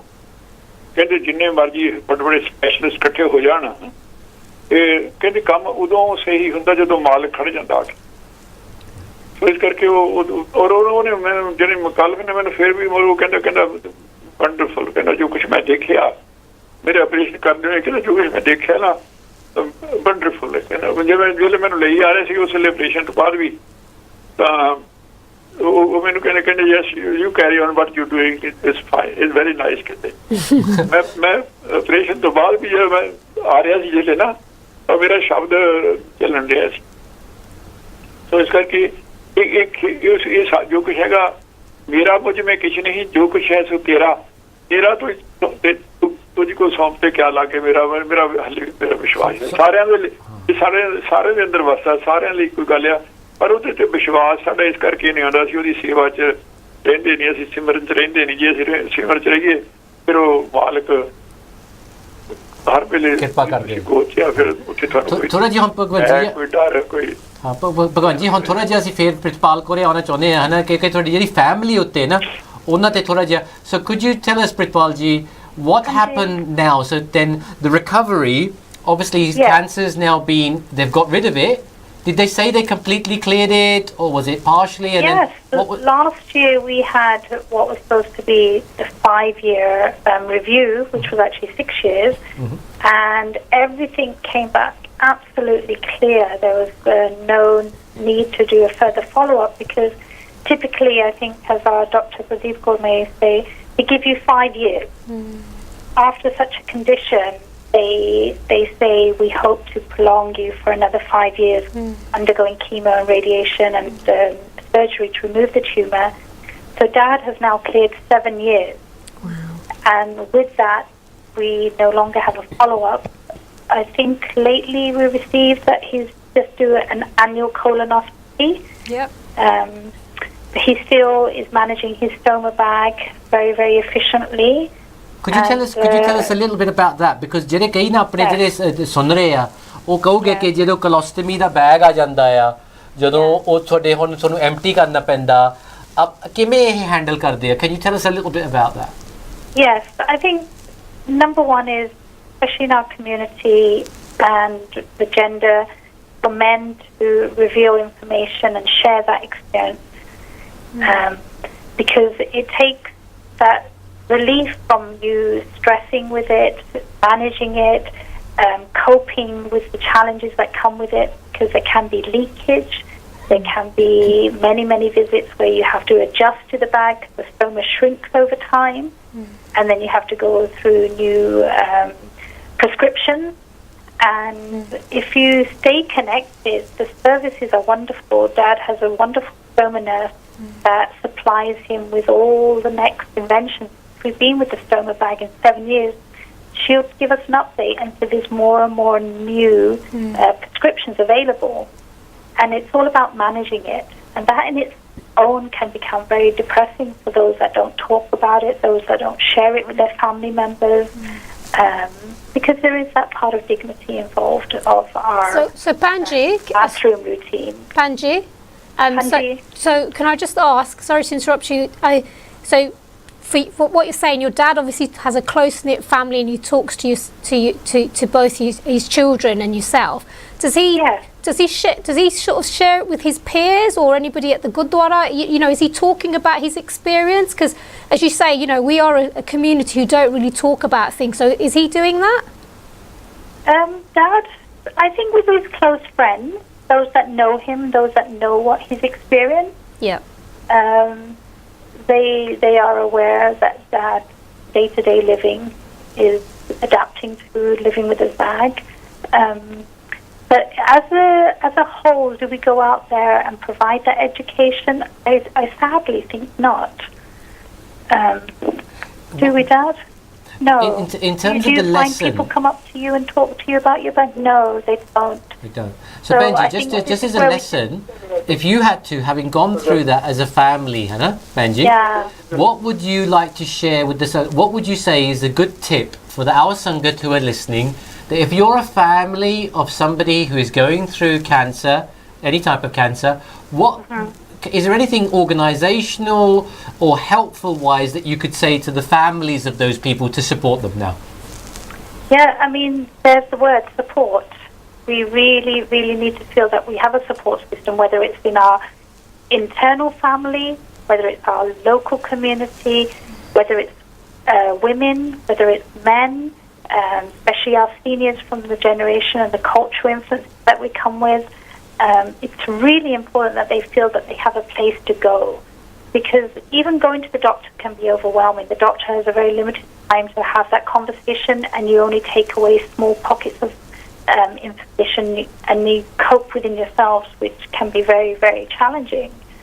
So I really admire the work that you are all doing, because this is how to create our support system, putting the word out, saying it's okay. If this is an illness that we have been diagnosed with, there are measures to cope. There are organisations that we can reach out to, whether it's reading through the media, whether we're going on our internet to do our research. Education Thank you, Benji. important. And Benji, I just wanted to say a big thank you from all of us in the studio for coming and sharing story, Hannah. And you know, this is very much along the lines of Hannah ਸਰਬਤ ਦੇ ਭਲੇ ਵਾਸਤੇ ਗੱਲ ਕੀਤੀ ਹੈ। ਜੇ ਤੁਸੀਂ ਆਪਦੀ story share ਕੀਤੀ ਆ, ਉਹ ਸਰਬਤ ਦੇ ਭਲੇ ਦੇ ਵਾਸਤੇ ਜੇ ਸਰਬਤ ਦਾ ਭਲਾ ਹੋ ਸਕਦਾ ਆ ਤੇ ਉਹਦੇ ਵਿੱਚ ਸਾਡੇ ਵੱਲ। So thank you ones again ਹਨਾ। ਤੇ ਭਗਵੰਤ ਜੀ, ਤੁਹਾਡੇ ਤੋਂ ਵੀ ਇੱਕ ਵਰਡ ਤੁਸੀਂ ਵੀ ਦੱਸੋ ਸਾਨੂੰ ਕਿ ਤੁਹਾਡੇ ਤੋਂ ਆਪਾਂ ਹੁਣ ਕੋਲ ਦੇ ਐਂਡ ਤੇ ਆ ਗਏ ਆ, ਪਰ ਤੁਸੀਂ ਵੀ ਦੱਸੋ ਕਿ ਤੁਸੀਂ ਕੀ ਕਹਿਣਾ ਚਾਹੁੰਦੇ ਆ ਸੰਗਤ ਨੂੰ ਜਿਹੜੀ ਸੁਣ ਰਹੀ ਆ। ਜੇ ਦੋ ਤਿੰਨ ਸ਼ਬਦਾਂ ਦੇ ਵਿੱਚ ਦੱਸੋ ਜੀ। ਜਦੋਂ ਆਪਣਾ ਟ੍ਰੀਟਮੈਂਟ ਦੇਣਾ ਹੁੰਦਾ ਸੀ ਨਾ, ਉਹ ਮੈਨੂੰ ਕਹਿੰਦੇ ਆਪਣਾ ਸਾਨੂੰ ਤੇਰੇ ਸੀੜੀ ਤੇ ਹੀ ਸ਼ਬਦ ਨਾਲ ਹੀ ਨਾਲੇ ਦੱਸ ਕਿ ਕਿੰਨੀ ਕੁ ਆਵਾਜ਼ ਇਹਨੂੰ ਸੈੱਟ ਕਰਦੀ ਹੈ। So while the chemotherapy was going on, the radiotherapy, they would put his shabd on the audio. So while he could listen, and at the same time, Bani ne apna kam kari jana, है ना? So thank you ਤੁਹਾਡਾ ਹੈ ਨਾ ਕਿ ਤੁਸੀਂ ਆਏ ਦੋਨੇ ਕੋਲ ਦੇ ਉੱਤੇ, ਹੈ ਨਾ? Okay ਜੀ, ਵਾਹਿਗੁਰੂ ਜੀ ਕਾ ਖਾਲਸਾ, ਵਾਹਿਗੁਰੂ ਜੀ ਕੀ ਫਤਿਹ। Okay, so what causes bowel cancer? So bowel cancer is a koi jinna specific cause nahi. We don't really know what causes it, but there are a lot of risk factors anu ke assi keh sakde ha ke thodiya cheezaं anu contribute kar sakdiyan. Pehli gall a jehda sadi umar a, so age. So statistically har 20 bande ek bande us 20 de vich nu bowel cancer ho sakda wa. Te 18 ਉਸ ਜਿਹੜੇ ਹੈਗੇ ਆ ਉਹ cancer patients are 18 out of 20 of those people who have got cancer will be above the age of 60. So is it more sort of ਸਿਆਣੇ ਲੋਕਾਂ ਦੇ ਸਿਆਣੇ ਜਿੰਨਾ 60 ਤੋਂ ਉੱਪਰ ਤੁਸੀਂ ਕਹਿ ਸਕਦੇ ਆ more common age group ਆ ਉਹਨਾਂ ਦੇ ਵਿੱਚ। ਸੋ ਸਿਆਣਿਆਂ ਦੀ ਜ਼ਿਆਦਾ ਤਗਾਰ ਸਿਆਣਿਆਂ ਦੇ ਵਿੱਚ ਨੂੰ ਕੈਂਸਰ ਹੁੰਦਾ ਹੈ, ਪਰ ਛੋਟੇ ਵੀ ਹੋ ਸਕਦੇ ਆ। And what can increase your chances of getting bowel cancer? So things like red meat, so ਜਿਹੜੇ ਜਿਨ੍ਹਾਂ ਲੋਕੀ beef ਖਾਂਦੇ ਆ ਜਾਂ lamb ਖਾਂਦੇ ਆ, mince meat ਖਾਂਦੇ ਆ, ਉਹ 'ਚ red meat ਉਹ ਕਾਫੀ ਹੁੰਦਾ ਵਾ, ਤੇ ਉਹ ਵੀ ਉਹਨਾਂ ਲੋਕਾਂ ਨੂੰ ਜਿਹੜੇ fiber ਘੱਟ ਹੋਏ diet ਦੇ ਵਿੱਚ, so for example ਉਹ ਇਹਨੇ green vegetables ਨਹੀਂ ਖਾਂਦੇ, for example ਜਾਂ cereals like oatmeal, ਦਲੀਆ ਉਹ ਨਹੀਂ ਖਾਂਦੇ, ਜਿਨ੍ਹਾਂ ਜ਼ਿਆਦਾ kind of processed foods ਖਾਂਦੇ ਆ, so like you know burgers or freezer food, ਤਾਂ ਜਿਹੜੇ ਥੋੜੇ ਨਿਆਣੇ ਵੀ ਆ ਨਾ, I know it's quick, it's easy है ना, like we you know everybody does it, it's fine. We're all living on processed food a lot of the time, है ना? But again you have to think ਤੁਸੀਂ ਤੁਹਾਨੂੰ ਸੋਚਣਾ ਚਾਹੀਦਾ ਤੁਹਾਡੇ ਨਿਆਣਿਆਂ ਨੂੰ, ਉਹਨਾਂ ਨੇ ਵੀ ਵੱਡੇ ਹੋ ਕੇ ਬਜ਼ੁਰਗ ਬਣਨਾ ਇੱਕ ਦਿਨ, you know ਉਹਨਾਂ ਦੇ ਤੁਸੀਂ ਲਾਈਫ ਦਾ ਕੀ ਇੰਪੈਕਟ ਕਰਦੇ ਆ. Also family history, so for example ਜੇ ਤੁਹਾਡੀ ਫੈਮਿਲੀ ਦੇ ਵਿੱਚ ਕਿਸੇ ਨੂੰ bowel cancer ਦਾ ਅਫੈਕਟ ਹੋਇਆ ਵਾ ਤੇ ਉਹ 50 ਤੋਂ ਥੱਲੇ ਸੀ, ਮੈਂ ਨਹੀਂ ਜਿੰਨਾ ਤੁਹਾਡੇ ਮੰਮੀ ਜਾਂ ਡੈਡੀ ਜਾਂ ਭਰਾ ਜਾਂ ਭੈਣ ਉਹਨਾਂ ਨੂੰ bowel cancer ਹੋਇਆ 50 ਤੋਂ ਥੱਲੇ ਆ, ਤੁਹਾਡਾ ਥੋੜਾ ਰਿਸਕ ਜ਼ਿਆਦਾ ਵੱਧਦਾ ਵਾ ਤੇ ਤੁਸੀਂ ਆਪਣੇ ਜੀਪੀ ਨੂੰ ਦੇਖ ਸਕਦੇ ਆ ਕਿ ਤੁਹਾਨੂੰ ਜੈਨੇਟਿਕ ਟੈਸਟਿੰਗ ਦੀ ਤਾਂ ਨਹੀਂ ਕੋਈ ਲੋੜ ਹੈਗੀ ਆ. So that's another important and thing. also they said that if you, I mean what we were talking about earlier before we did the show was your bowel cancer chances can increase if you've had ulcerative colitis or Crohn's disease. I know we're not going to focus on those two, but could you just say a little bit about that, Benji? Yeah, Hanji. So there's some bimariyan of the bowel, and you can just say there's inflammation or irritation. I like to always say jana carpet hundi a kas jandi a. Same bowel da jehड़ा tube the lining ਹੁੰਦੀ ਆ ਉਹ ਕਦੀ ਕਦੀ ਕੱਸ ਜਾਂਦੀ ਆ, ਕਦੀ ਉਹ 'ਚ ਅਲਸਰ ਬਣ ਜਾਂਦੇ ਆ, ਜਨਾ ਛਾਲੇ ਪੈ ਜਾਂਦੇ ਆ ਜਨਾ ਮੂੰਹ ਤੇ, ਪਰ ਉਹ ਜਿਹੜਾ ਟਿਊਬ ਆ ਉਹਦੇ ਲਾਈਨਿੰਗ ਤੇ ਅਲਸਰ ਪੈ ਜਾਂਦੇ ਆ. ਨਾਲੇ ਉਹ ਤੁਸੀਂ ਜ਼ਿਆਦਾ ਯੰਗਰ ਹੋ ਜਾਂਦੇ ਆ ਜਦੋਂ ਡਾਇਗਨੋਸ ਹੁੰਦਾ ਵਾ. But basically those are types of people with ulcerative colitis, Crohn's disease, ਉਹਨਾਂ ਦੇ ਉਹ conditions ਦੇ ਨਾ ਹੁੰਦੇ ਆ, they are at higher risk, especially if they've lived with the condition for more than 10 years. They're at higher risk of having bowel cancer. ਆਪਣੇ ਜਿਹੜੇ ਸ਼ਾਇਦ ਮੈਂ ਵੀ ਸੋਚ ਰਿਹਾ ਕਿ ਸੁਣਦੇ ਹੋਗੇ ਕਿ ਮਿਰਚਾਂ ਖਾਣ ਦੇ ਨਾਲ ਜਾਂ ਹੋਰ ਕਹੇ ਜੇ ਜਿਵੇਂ ਤਕੜੇ ਖਾਣੇ ਖਾਣ ਦੇ ਨਾਲ ਵੀ ਹੋ ਸਕਦੀ ਹੈ ਗੱਲ. So I mean ਇਹ ਨਾ ਸੀ ਗੱਲ ਜਦੋਂ esophageal cancer ਦੀ ਗੱਲ ਕਰੂੰਗੇ ਉਦੋਂ ਅਸੀਂ ਮੈਂਸ਼ਨ ਕਰੂੰਗੇ. ਪਰ ਓਕੇ ਜਿਵੇਂ which foods should we eat more of? ਕਿਹੜਾ ਖਾਣਾ ਕਿਹੇ ਜਿਹੇ ਖਾਣੇ ਚਾਹੀਦੇ ਆਪਾਂ? So ਪਹਿਲੀ ਗੱਲ ਇਹ ਆ ਜਿਹੜੇ ਸਾਨੂੰ ਧਰਤੀ ਤੋਂ ਮਾਂ ਧਰਤੀ ਤੋਂ ਉਗਦੀ ਹੁੰਦੀਆਂ ਚੀਜ਼ਾਂ ਉਹ ਜ਼ਿਆਦਾ ਖਾਇਆ ਕਰੋ. So things like broccoli, like asparagus, green beans, palak pindiyan, even aloo bhi theek a, but ਜਿੰਨਾ try and get organic. I know ਪੈਸੇ ਜ਼ਿਆਦਾ ਲੱਗਦੇ ਆ, you know organic ਸਹੀ ਗੱਲ ਆ, right? organic ਦਾ ਮਤਲਬ ਥੋੜਾ ਜਿਹਾ ਦੱਸ ਦਿਓ ਭੈਣ ਜੀ ਕਿ ਜਿਹੜੇ ਨਹੀਂ organic ਨੂੰ ਸਮਝਦੇ ਨਾ, ਕਿਉਂਕਿ ਸ਼ਾਪਿੰਗ ਸੈਂਟਰ ਦੇ ਵਿੱਚ ਨਾ ਕਿਸ ਤਰ੍ਹਾਂ organic non organic ਹੁੰਦਾ ਹੈ ਨਾ.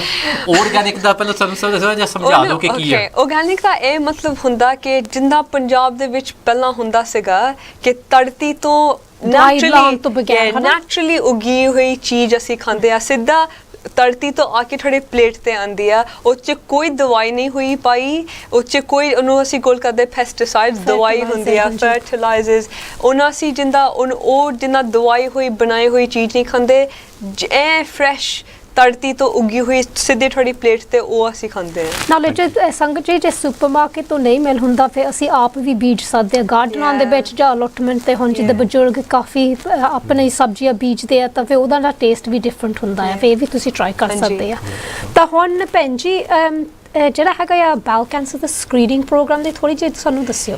ਹਾਂਜੀ, ਸੋ ਇੱਕ NHS ਨੇ ਇਹ ਕ੍ਰੀਏਟ ਕੀਤਾ ਕਿ ਜਦੋਂ ਤੁਸੀਂ ਬਿਟਵੀਨ 60 and 74, ਕਿਉਂਕਿ ਅਸੀਂ ਕਿਹਾ ਸੀ 60 ਤੋਂ ਉੱਪਰ ਜ਼ਿਆਦਾ ਥੋੜਾ ਰਿਸਕ ਵੱਧ ਜਾਂਦਾ ਵਾ, ਉਹ ਤੁਹਾਡੇ ਘਰੇ ਇੱਕ ਸੈਂਪਲ ਭੇਜਦੇ ਆ, ਬੋਟਲ ਭੇਜਦੇ ਆ, ਤੇ ਉਹ ਚਾਹੁੰਦੇ ਆ ਕਿ ਤੁਸੀਂ ਜਿਹੜੀ ਪੂ ਦਾ ਸੈਂਪਲ ਆ, ਟੱਟੀ ਦਾ ਸੈਂਪਲ, ਉਹ ਸੈਂਪਲ ਦੇ ਵਿੱਚ ਤੁਸੀਂ ਬੋਟਲ ਦੇ ਵਿੱਚ ਪੜ ਕੇ ਵਾਪਸ ਉਹਨਾਂ ਨੇ ਐਡਰੈਸ ਐਨਵਲਪ ਵੀ ਸਾਰਾ ਕੁਛ ਉਹਨਾਂ ਨੇ ਨਾਲ ਭੇਜਦੇ ਆ, ਤੁਸੀਂ ਉਹਨੂੰ ਭੇਜੋ ਵਾਪਸ ਤੇ ਉਹ ਲੈਬ ਦੇ ਵਿੱਚ ਫਾਈਂਡ ਕਰ ਸਕਦੇ ਆ ਕਿ ਤੁਹਾਡੇ ਕੋਲ ਬਾਉਲ ਕੈਂਸਰ ਹੈਗਾ ਵਾ ਕਿ ਨਹੀਂ.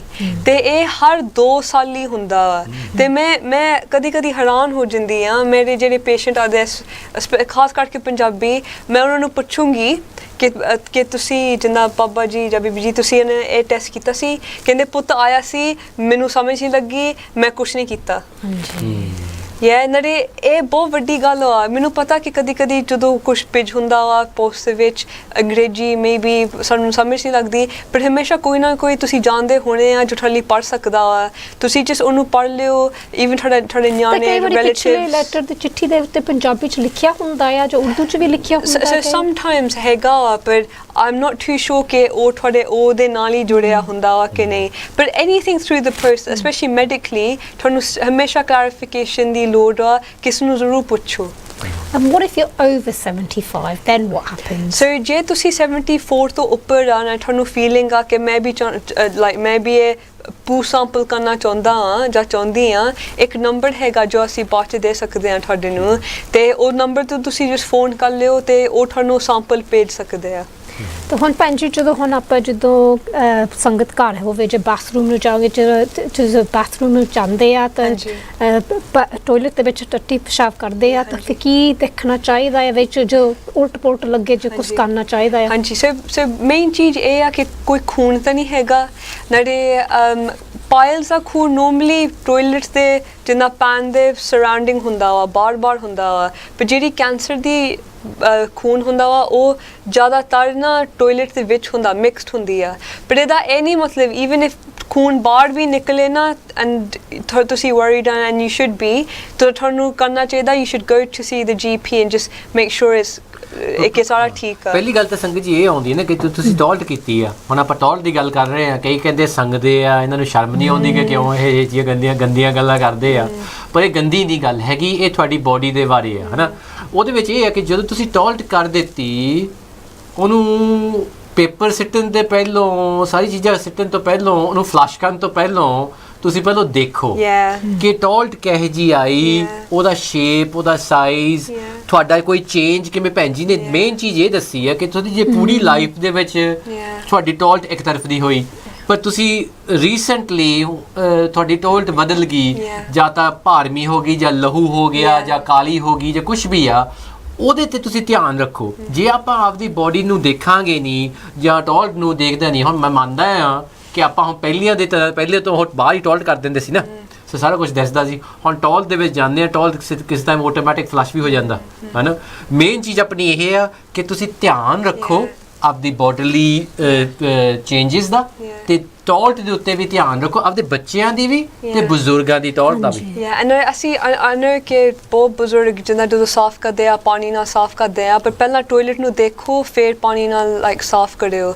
ਜਿੱਦਾਂ ਭਾਜੀ ਨੇ ਕਿਹਾ ਸੀ, ਜੇ ਜ਼ਿਆਦਾ ਪਤਲੀ ਹੋਈ ਜਾਂ ਕਨਸਟੀਪੇਸ਼ਨ ਹੋਇਆ, ਕਿ ਕਦੀ ਮੈਂ ਦੇਖਦੀ ਹਾਂ ਕਿ ਜੇ ਬਜ਼ੁਰਗ ਆ ਉਹ ਕਹਿ ਲੈਂਦੇ ਆ ਮੇਰਾ ਬੁਢਾਪਾ ਆ ਜੀ, ਸਾਰਾ ਕੁਛ ਹੁਣ ਬਦਲੂਗਾ ਤੇ ਇਹ ਨੋਰਮਲ ਆ, ਪਰ ਕਦੀ ਨਾ ਸੋਚੋ ਕਿ ਇਹ ਨੋਰਮਲ ਆ, ਜਾਂ ਆਪਣੇ ਬੁਢਾਪੇ ਦੇ ਕਾਰਨ ਨਾ ਸਾਰਾ ਕੁਛ ਕਰੋ। ਤੁਸੀਂ ਪੱਕਾ ਆਪਣੇ GP ਨੂੰ ਜਾ ਕੇ ਮਿਲੋ।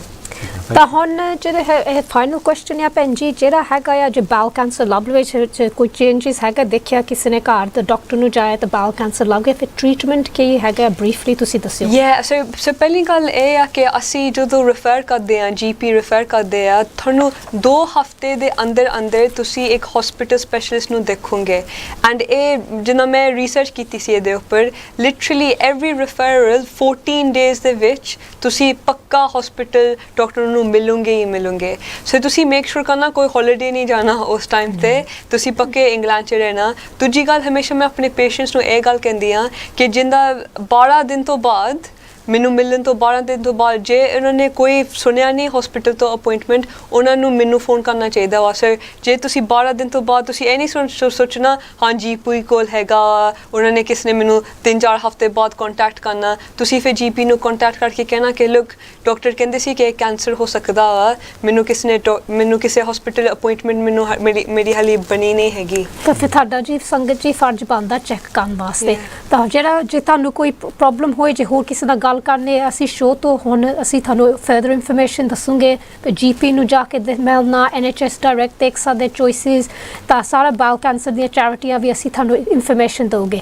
ਹੁਣ ਭੈਣ ਜੀ ਅਸੀਂ ਮਹਾਰਾਜਾ ਅਸੋਫੇਗੀਅਲ ਕੈਂਸਰ ਦੀ ਮਾੜੀ ਜੀ ਗੱਲ ਕਰ ਸਕਦੇ ਹਾਂ? ਹਾਂਜੀ, of course. So if we go back to the picture, esophageal cancer ਇਹ ਹੁੰਦੀ ਆ ਕਿ ਜਦੋਂ ਜਿਹੜਾ ਫੂਡ ਪਾਈਪ ਹੁੰਦੀ ਆ ਜਾਂ ਫੂਡ ਦੀ ਤੁਸੀਂ ਨਾੜੀ ਕਹਿ ਸਕਦੇ ਆ, ਖਾਣੇ ਤੋਂ ਬਾਅਦ ਇਹ ਇੱਥੇ ਜੱਕ ਜਾਂਦੀ ਆ, ਇਹਦਾ ਕੈਂਸਰ ਹੁੰਦਾ ਵਾ। ਕਾਫੀ ਇਹ ਕਾਮਨ ਵੀ ਹੋ ਸਕਦਾ ਵਾ। ਮੈਂ ਇਹ ਦੇਖਿਆ ਸੀ ਸਭ ਤੋਂ ਸੈਂਸਿਟਿਵ ਕੁਐਸਚਨ ਜਿਹੜਾ ਤੁਹਾਨੂੰ ਮਹਿਸੂਸ ਹੁੰਦਾ ਜਾਂ ਤੁਸੀਂ ਫੀਲ ਕਰਦੇ ਆ, ਜਾਂ ਤੁਹਾਨੂੰ ਡਾਕਟਰ ਪੁੱਛਦਾ ਕਿ ਤੁਹਾਨੂੰ ਕੋਈ ਪ੍ਰੋਬਲਮ ਤਾਂ ਨਹੀਂ ਹੈਗੀ ਜੋ ਤੁਸੀਂ ਫੂਡ ਨੂੰ ਖਾਂਦੇ ਆ, ਤੁਹਾਨੂੰ ਇਹ ਮਹਿਸੂਸ ਤਾਂ ਨਹੀਂ ਹੁੰਦਾ ਕਿ ਮੈਂ ਖਾਂਦਾ ਹਾਂ ਜਾਂ ਖਾਂਦੀ ਹਾਂ, ਪਰ ਮੈਨੂੰ ਇੱਦਾਂ ਲੱਗਦਾ ਵਾ ਕਿ ਜਿੰਦਾ ਫਸ ਕੇ ਫੂਡ ਥੱਲੇ ਨੂੰ ਜਾਂਦਾ ਵਾ, ਕਿਉਂਕਿ ਇਹਦਾ ਮਤਲਬ ਆ ਕਿ ਉੱਥੇ ਕੁਛ ਹੈਗਾ ਵਾ। ਜਿੰਦਾ ਮੈਂ ਹੁਣ ਤੁਹਾਨੂੰ ਇਹ ਫੋਟੋ ਦਿਖਾਉਂਦੀ ਹਾਂ। ਸੋ ਫੋਰ ਐਗਜ਼ਾਮਪਲ ਹੁਣ ਇਸ ਬੰਦੇ ਨੇ ਜਦੋਂ ਕੁਝ ਖਾਣਾ ਹੋ ਨਾ ਇੱਥੇ ਆ ਦੇਖੋ ਅਟਕੂਗਾ ਉਹਨੂੰ ਫੀਲ ਨਹੀਂ ਹੋਊਗਾ ਕਿ ਖਾਣਾ ਚੰਗੀ ਤਰ੍ਹਾਂ ਥੱਲੇ ਚਲੇ ਗਿਆ ਕਿਉਂਕਿ ਆ ਦੇਖੋ ਇੱਥੇ ਕੈਂਸਰ ਆ ਫਿਰ ਕੈਂਸਰ ਦੇ ਕੋਜ਼ ਇਹ ਹੈਗਾ ਕਿ ਇਹਨੇ ਫੂਡ ਨੂੰ ਰੁਕ ਕੇ ਆਊਗਾ ਜਦ ਜਾਊਗਾ ਥੱਲੇ This is a nice diagram that is showing where the blockage could be. ਤਾਂ ਕਦੀ ਜਦੋਂ ਆਪਾਂ ਸੋਚਦੇ ਜਦੋਂ ਮੈਂ ਕੁਝ ਖਾਂਦੀ ਹਾਂ ਜਿਵੇਂ ਮੇਰਾ ਜਿੱਦਾਂ ਲੰਘਦਾ ਨਹੀਂ ਆਪਾਂ ਇੱਦਾਂ ਸੋਚਣਾ ਵੀ ਜਾਂ ਮੇਰਾ ਦਰਦ ਹੁੰਦਾ ਆ ਜਾਂ ਜਿੱਦਾਂ ਪੇਨ ਹੁੰਦੀ ਆ ਜਾਂ ਜਿੱਦਾਂ ਜਲਦਾ ਆ ਉੱਥੇ ਤਾਂ ਉਦੋਂ ਫਿਰ ਤੁਸੀਂ ਡਾਕਟਰ ਦੇ ਜਾਣਾ ਇਹ ਨਹੀਂ ਵੀ ਉਹੋ ਹੀ ਗੱਲ ਆ ਪਰ ਤੁਸੀਂ ਜ਼ਰੂਰ ਆਪਣੇ ਡਾਕਟਰ ਨੂੰ ਜਾਣਾ ਤਾਂ ਤੁਸੀਂ ਅਪਾਇੰਟਮੈਂਟ ਬਣਾ ਕੇ ਉਹਨੂੰ ਪੁੱਛੋ ਹਾਂਜੀ ਇੱਥੇ ਥੋੜੀ ਜਿਹੀ ਖਾਣ ਪੀਣ ਦੀ ਫੇਰ ਗੱਲ ਕਰੀਏ ਕਿਉਂਕਿ it's not that it's my favorite subject but ਜਿਹੜਾ ਖਾਣ ਪੀਣ ਦੀ ਗੱਲ ਹੈ ਨਾ ਆਪਣੀ ਉਹ ਕਹਿੰਦੇ ਕਿ ਮਸਾਲੇ ਵਾਲੀ ਜਿਹੜੀ ਬਹੁਤ ਮਿਰਚਾਂ ਵਾਲਾ ਖਾਣਾ ਉਹਦੇ ਨਾਲ ਮੈਂ ਕੈਂਸਰ ਕਿਉਂ ਸੋ ਇਹ ਬਹੁਤ ਵੱਡੀ ਗੱਲ ਆ ਕਿਉਂਕਿ ਸਾਡੇ ਨਾ ਕਮਿਊਨਿਟੀ ਦੇ ਵਿੱਚ ਮਸਾਲਾ ਮਿਰਚਾਂ ਠੋਕ ਕੇ ਅਸੀਂ ਖਾਂਦੇ ਆ ਚੰਗੀ ਤਰ੍ਹਾਂ ਖਾਂਦੇ ਆ ਭੈਣੀ ਸਵਾਦ ਹੁੰਦਾ ਆ ਪਰ ਉਹ ਤੋਂ ਬਗੈਰ ਤਾਂ ਸਾਡੇ ਤਾਂ ਫੂਡ ਲੰਘਦਾ ਵੀ ਨਹੀਂ ਹੈਗਾ ਹੈ ਨਾ ਜੇ ਅਸੀਂ ਨਾ ਮਿਰਚ ਮਸਾਲਾ ਵਿੱਚ ਪਾਈਏ ਇਹ ਬੁਰੀ ਗੱਲ ਤਾਂ ਨਹੀਂ ਹੈਗੀ ਮੈਂ ਇਹ ਨਹੀਂ ਕਹਿੰਦੀ ਕਿ ਫੂਡ ਨੂੰ ਇੰਜੋਏ ਨਾ ਕਰੋ ਪਰ ਇਹ ਗੱਲ ਇਹ ਹੈਗੀ ਆ ਕਿ ਜੇ ਇੱਕ ਸਿੰਪਟਮ ਹੋਰ ਵੀ ਹੈਗਾ ਜਿਹੜਾ ਓਸੋਫੇਜੀਅਲ ਕੈਂਸਰ ਹੋ ਸਕਦਾ ਵਾ ਇਹ ਹੈਗਾ ਰੀਫਲਕਸ ਜਾਂ ਇਹਨੂੰ ਅਸੀਂ ਕੋਲ ਕਰਦੇ ਇੰਡਾਈਜੈਸਸ਼ਨ ਕੋਲ ਕਰਦੇ ਜਦੋਂ ਸਾਨੂੰ ਇੱਦਾਂ ਫੀਲ ਹੁੰਦਾ ਜਿੱਦਾਂ ਕੋਈ ਬਰਨਿੰਗ ਫੀਲਿੰਗ ਹੁੰਦੀ ਆ ਢਿੱਡ ਦੇ ਵਿੱਚ ਤੇ ਇਹ ਹੁੰਦਾ ਵਾ ਕਰਕੇ ਕੈਂਸਰ ਵੀ ਹੋ ਸਕਦਾ ਵਾ ਬਟ ਜਦੋਂ ਐਸਿਡ ਨਾ ਢਿੱਡ ਦੇ ਵਿੱਚ ਜ਼ਿਆਦਾ ਬਣਦੇ ਆ ਐਸੇ ਇਦਾਂ ਦੇ ਖਾਣੇ ਖਾ ਕੇ ਕੀ ਹੁੰਦਾ ਕਿ ਬੇਸਿਕਲੀ ਜਦੋਂ ਅਸੀਂ ਸਾਨੂੰ ਇੰਡਾਈਜੈਸ਼ਨ ਹੁੰਦੀ ਆ ਇੱਥੇ ਦਾ ਜਿਹੜਾ ਐਸਿਡ ਹੈਗਾ ਉਹ ਨਾ ਇਹ ਵਾਪਸ ਉੱਪਰ ਨੂੰ ਜਾਂਦਾ ਤਾਂ ਹੀ ਸਾਨੂੰ ਇਹ ਐਸਿਡ ਮਹਿਸੂਸ ਹੁੰਦੀ ਆ ਇਹ ਬਰਨਿੰਗ ਫੀਲਿੰਗ ਹੁੰਦੀ ਆ ਤੇ ਕੀ ਹੁੰਦਾ ਵਾ ਐਸਿਡ ਜਦੋਂ ਬਾਰ ਉੱਪਰ ਆਈ ਜਾਂਦਾ ਵਾ ਇੱਦਾਂ ਸੋਚੋ ਕਿ ਤੁਸੀਂ ਨਵਾਂ ਕੰਧਾਂ ਤੁਸੀਂ ਪੇਂਟ ਕੀਤੀਆਂ ਤੁਸੀਂ ਫਿਰ ਬਲੀਚ ਲੈ ਕੇ ਐਸਿਡ ਲੈ ਕੇ ਕੰਧਾਂ ਤੇ ਬਾਰ ਬਕਟ ਲੈ ਕੇ ਮਾਰੀ ਜਾਂਦੇ ਆ ਕੀ ਹੋਗਾ ਪਹਿਲਾਂ ਤੁਹਾਡਾ ਪੇਂਟ ਜਾਊਗਾ ਫਿਰ ਉਹਦਾ ਪਲਾਸਟਰ ਚੱਲੂਗਾ ਫਿਰ ਉਹਦੀਆਂ ਜਿਹੜੀਆਂ ਕੰਕਰੀਟ ਦੇ ਜਾਂ ਬ੍ਰਿਕ ਦੇ ਤੁਹਾਡੇ ਇੱਟ ਹੈਗੇ ਆ ਉਹ ਜਾਓਗੇ ਸੋ ਬੇਸਿਕਲੀ ਕੱਸ ਜਾਂਦੇ ਆ ਤੇ ਇਹ ਐਸਿਡ ਦੇ ਨਾਲ ਨਾ ਕੈਂਸਰ ਵੀ ਪੈਦਾ ਹੋ ਸਕਦਾ ਆ ਇਹਦੇ ਕਾਰਨ ਸੋ ਰੀਅਲੀ ਜਿਹੜਾ ਤੁਸੀਂ ਖਾਣਾ ਖਾਂਦੇ ਆ ਤੁਸੀਂ ਸੋਚੋ ਇੰਨਾ ਮਸਾਲਾ ਚਾਹੀਦਾ ਜਾਂ ਇੰਨਾ ਮਿਰਚਾਂ ਚਾਹੀਦੀਆਂ ਤਲੀਆਂ ਚੀਜ਼ਾਂ ਇੰਨੀਆਂ ਚਾਹੀਦੀਆਂ ਮੈਨੂੰ ਕਿ ਜਦੋਂ ਮੈਂ ਬੈਕ ਇਨ ਦ ਡੇ ਪਿੰਡ ਅਸੀਂ ਜਾਂਦੇ ਹੁੰਦੇ ਸੀਗੇ ਲਿਟਰਲੀ ਤੜਤੀ ਤੋਂ ਲੈ ਕੇ ਕੁਛ ਨਾ ਕੁਛ ਕੁਇਕਲੀ ਬੋਇਲ ਕਰਕੇ ਬਣਾ ਲੈਂਦੇ ਥੋੜਾ ਵਿੱਚ ਬਟਰ ਪਾ ਕੇ not too much and it used to taste great it used to taste really nice ਇਹ ਸ਼ਬਦ ਕਈ ਆਉਂਦੇ ਆਪਣੇ ਨਾ ਉਹ ਕਹਿੰਦੇ ਕਿ ਜਿਹੜਾ ਸਵਾਦ ਦੇ ਨਾਲ ਜਦੋਂ ਆਪਾਂ ਖਾਂਦੇ ਆ ਨਾ ਉਹ ਰੋਗ ਵੀ ਪੈਦਾ ਹੁੰਦੇ ਉਹਦੇ ਵਿੱਚੋਂ ਸੋ ਜ਼ਿਆਦਾ ਜਿਹੜੇ ਸਵਾਦ ਆ ਆਮ ਆਪਾਂ ਨੂੰ ਤਾਂ ਕਿਹਾ ਜਾਂਦਾ ਹੈ ਸਿੱਖੀ ਦੀ ਜਿਹੜੀ ਇਨਸਟਰਕਸ਼ਨ ਹੈ that don't run after ਸਵਾਦ when you run after ਰਸ and ਸਵਾਦ whether that's in ਜਿਹੜੇ ਆਪਣੇ ਜਿਵੇਂ ਖਾਣੇ ਪੀਣੇ ਦੇ ਵਿੱਚ ਆ ਜਾਂ ਹੋਰ ਵੀ ਕੋਈ ਚੀਜ਼ਾਂ ਆ ਜਿਵੇਂ ਨਸ਼ੇ ਆ ਜਿਵੇਂ ਵਗੈਰਾ ਜਾਂ ਸ਼ੂਗਰ ਜਿਹੜਾ ਡਾਇਬੀਟੀਜ਼ ਕਰਦੀ ਆ ਉਹ ਸਵਾਦ ਤਾਂ ਬਹੁਤ ਲੱਗਦੀ ਹੈ ਚੀਜ਼ ਜਦੋਂ ਤੁਸੀਂ ਪਹਿਲੋਂ ਕਰਦੇ ਆ ਪਰ ਸਵਾਦਾਂ ਦੇ ਨਾਲ ਕਿਸੇ ਟਾਈਮ ਰੋਗ ਆਉਂਦੇ ਆ ਤੇ ਬਾਣੀ ਦੇ ਵਿੱਚ ਇਹ ਸ਼ਬਦ ਆਉਂਦੇ ਆ ਹਨਾ I don't remember the full shubs I won't share that but we will in a later show. So Benji, what are the causes of esophageal cancer specifically? So we mentioned reflux, we spoke about that, so your khane. Also alcohol. So again, sharab, again, our community che a problem hegi whether we like to admit it or not. But sharab bhi esophageal cancer bahut paida kar sakda. Cigarette pina, so smoking. And again, मैं हमेशा कहती हाँ सारे patient नू थोड़े सारे रोग चल सकते हैं with good diet and exercise and trying to avoid stress. You do those three things, I honestly, and I'm not saying 100%, but you are very highly likely to not get a lot of problems in your life, including cancer. That's not healthy living एक बारी फिर दस दोगे कि ये तो काफी फायदे दी गल yes so तीन चीज़ां चंगी diet चंगी खुराक एक्सरसाइज करनी ते स्ट्रेस नु घटाना जे तुसी ये तीन चीज़ां करोगे ना you live ਤਾਂ ਸਾਰੇ ਰੋਗ ਚੱਲ ਜਾਣਗੇ you live a happy healthy holy life and that's all you want ਮੈਨੂੰ ਪਤਾ ਕਿ ਕਈ ਸੋਚਦੇ ਹੋਗੇ ਚਿੰਤਾ ਕਿਵੇਂ ਛੱਡੀਏ ਹਨਾ ਫਲਾਨਾ ਨਹੀਂ ਕੁੜੀ ਦਾ ਵਿਆਹ ਨਹੀਂ ਹੋਇਆ ਮੁੰਡੇ ਦਾ ਵਿਆਹ ਨਹੀਂ ਹੋਇਆ ਮੁੰਡੇ ਦੇ ਐਗਜ਼ਾਮ ਆਉਂਦੇ ਆ ਚਿੰਤਾ ਕਿੱਥੇ ਜਾਊਗੀ ਉਹ ਮਾਲਕ ਕਹਿ ਰਹੇ ਨੇ ਕਿ ਚਿੰਤਾ ਤਾਂ ਕੀ ਕੀਜੀਏ ਜੇ ਅਨਹੋਣੀ ਹੋਏ ਹਨਾ ਉਹ ਕਹਿੰਦੇ ਮਾਲਿਕ ਕਹਿੰਦਾ ਕਿ ਹੁਕਮ ਦੇ ਸਾਰੀਆਂ ਚੀਜ਼ਾਂ ਹੁਕਮ ਦੇ ਵਿੱਚ ਆ ਕੋਈ ਅਨਹੋਣੀ ਚੀਜ਼ ਤਾਂ ਹੁੰਦੀ ਨਹੀਂ ਸੋ ਤੇ ਚਿੰਤਾ ਤਾਂ ਇੱਕ ਫਿਰ ਹੋ ਗਈ ਨਾ ਚਿੰਤਾ ਉਹ ਗੱਲ ਹੋ ਗਈ ਕਿਸੇ ਨੇ ਦੱਸਿਆ ਸੀ ਕਿ ਤੁਸੀਂ ਲੱਗਦਾ ਦੱਸਿਆ ਸੀ ਮੈਨੂੰ ਕਿ ਬਾਈਕ ਆ ਹਨਾ ਤੁਸੀਂ ਪੈਡਲ ਕਰੀ ਜਾਓ ਕੋਈ ਪਹੀਏ ਹੈ ਨਹੀਂ ਚਿੰਤਾ ਦੇ ਨਾਲ ਕਿਤੇ ਜਾਣਾ ਨਹੀਂ ਤੁਸੀਂ ਹਨਾ ਉਹ ਚਿੰਤਾ ਤੁਹਾਡਾ ਕੋਈ ਫਾਇਦਾ ਨਹੀਂ ਕਰਦੀ ਸਮਾਂ ਰੋਗ ਪੈਦਾ ਕਰਦੀ ਹੈ ਹਨਾ so coming back to sorry about that just other symptoms ਵੀ ਹੈ ਸੋ ਅਸੀਂ ਆਲਰੇਡੀ ਕਿਹਾ ਸੀ ਕਿ ਜਦੋਂ ਤੁਸੀਂ ਖਾਂਦੇ ਆ ਤੁਹਾਨੂੰ ਫੀਲ ਨਹੀਂ ਹੁੰਦਾ ਫੂਡ ਚੰਗੀ ਤਰ੍ਹਾਂ ਥੱਲੇ ਜਾਂਦਾ ਲੰਘਦਾ ਨਹੀਂ ਇਹ ਲੰਘਦਾ ਨਹੀਂ ਹੈਗਾ ਦੂਜੀ ਗੱਲ ਅਸੀਂ ਕਹਿਤਾ ਵਾ ਕਿ ਜਿੰਦਾ ਜਿਹੜਾ ਰੀਫਲਕਸ ਆ ਇੰਡਾਈਜੈਸਸ਼ਨ ਆ ਉਹ ਵੀ ਸਿੰਪਟਮ ਹੋ ਸਕਦਾ ਵਾ ਕਦੀ ਕਦੀ ਡਾਕਟਰ ਕਰੂਗਾ ਤੁਹਾਨੂੰ ਮੈਡੀਸਿਨ ਤੇ ਪਾਓਗੇ ਬਟ ਤੁਹਾਨੂੰ ਲੱਗਦਾ ਨਹੀਂ ਕਿ ਉਹ ਤੁਹਾਡੀ ਹੈਲਪ ਕਰਦੀ ਆ ਫਿਰ ਉਹਨਾਂ ਨੂੰ ਵਾਪਸ ਜਾ ਕੇ ਦੱਸੋ ਕਿ ਨਹੀਂ ਹੈਲਪ ਕਰਦੀ ਦੂਜੀਆਂ ਸਿੰਪਟਮਸ ਇਹ ਆ ਕਿ ਤੁਹਾਨੂੰ ਲੱਗਦਾ ਕਿ ਤੁਹਾਨੂੰ ਉਲਟੀਆਂ ਆਉਂਦੀਆਂ ਵਾ ਜਾਂ ਉਲਟੀਆਂ ਆਉਂਦੀਆਂ ਵਾ ਤੇ ਤੁਹਾਨੂੰ ਤੁਸੀਂ ਬਾਰ-ਬਾਰ ਖੰਗੀ ਜਾਂਦੇ ਆ ਤੇ ਤੁਹਾਡੇ ਆਵਾਜ਼ ਦੇ ਵਿੱਚ ਵੀ ਕੋਈ ਨੁਕਸ ਤੁਹਾਨੂੰ ਲੱਗਦਾ ਕਿ ਆਵਾਜ਼ ਨਹੀਂ ਜਿੰਨਾ ਪਹਿਲਾਂ ਸੀਗੀ ਉੱਦਾਂ ਨਹੀਂ ਹੁਣ ਹੈਗੀ ਆ ਤੇ ਇਹ ਸਿੰਪਟਮਸ ਹਮੇਸ਼ਾ ਤੁਹਾਨੂੰ ਲੱਗਦਾ ਕਿ nearly every day ਤੁਹਾਨੂੰ ਆਈ ਜਾਂਦੇ ਆ ਜ਼ਰੂਰ ਆਪਣੇ GP ਕੋਲ ਜਾਓ ਐਂਡ the other symptoms ਅਸੀਂ ਪਹਿਲਾਂ ਵੀ ਕਿਹਾ ਸੀ bowel cancer ਦਾ same ਅਪਲਾਈ ਕਰਦਾ esophageal cancer ਦੇ ਨਾਲ ਪਾਰ ਥੋੜਾ ਕੱਟੀ ਜਾਂਦਾ ਵਾ ਜੇ ਤੁਹਾਨੂੰ ਭੁੱਖ ਨਹੀਂ ਲੱਗਦੀ you know really you need to be seeing your GP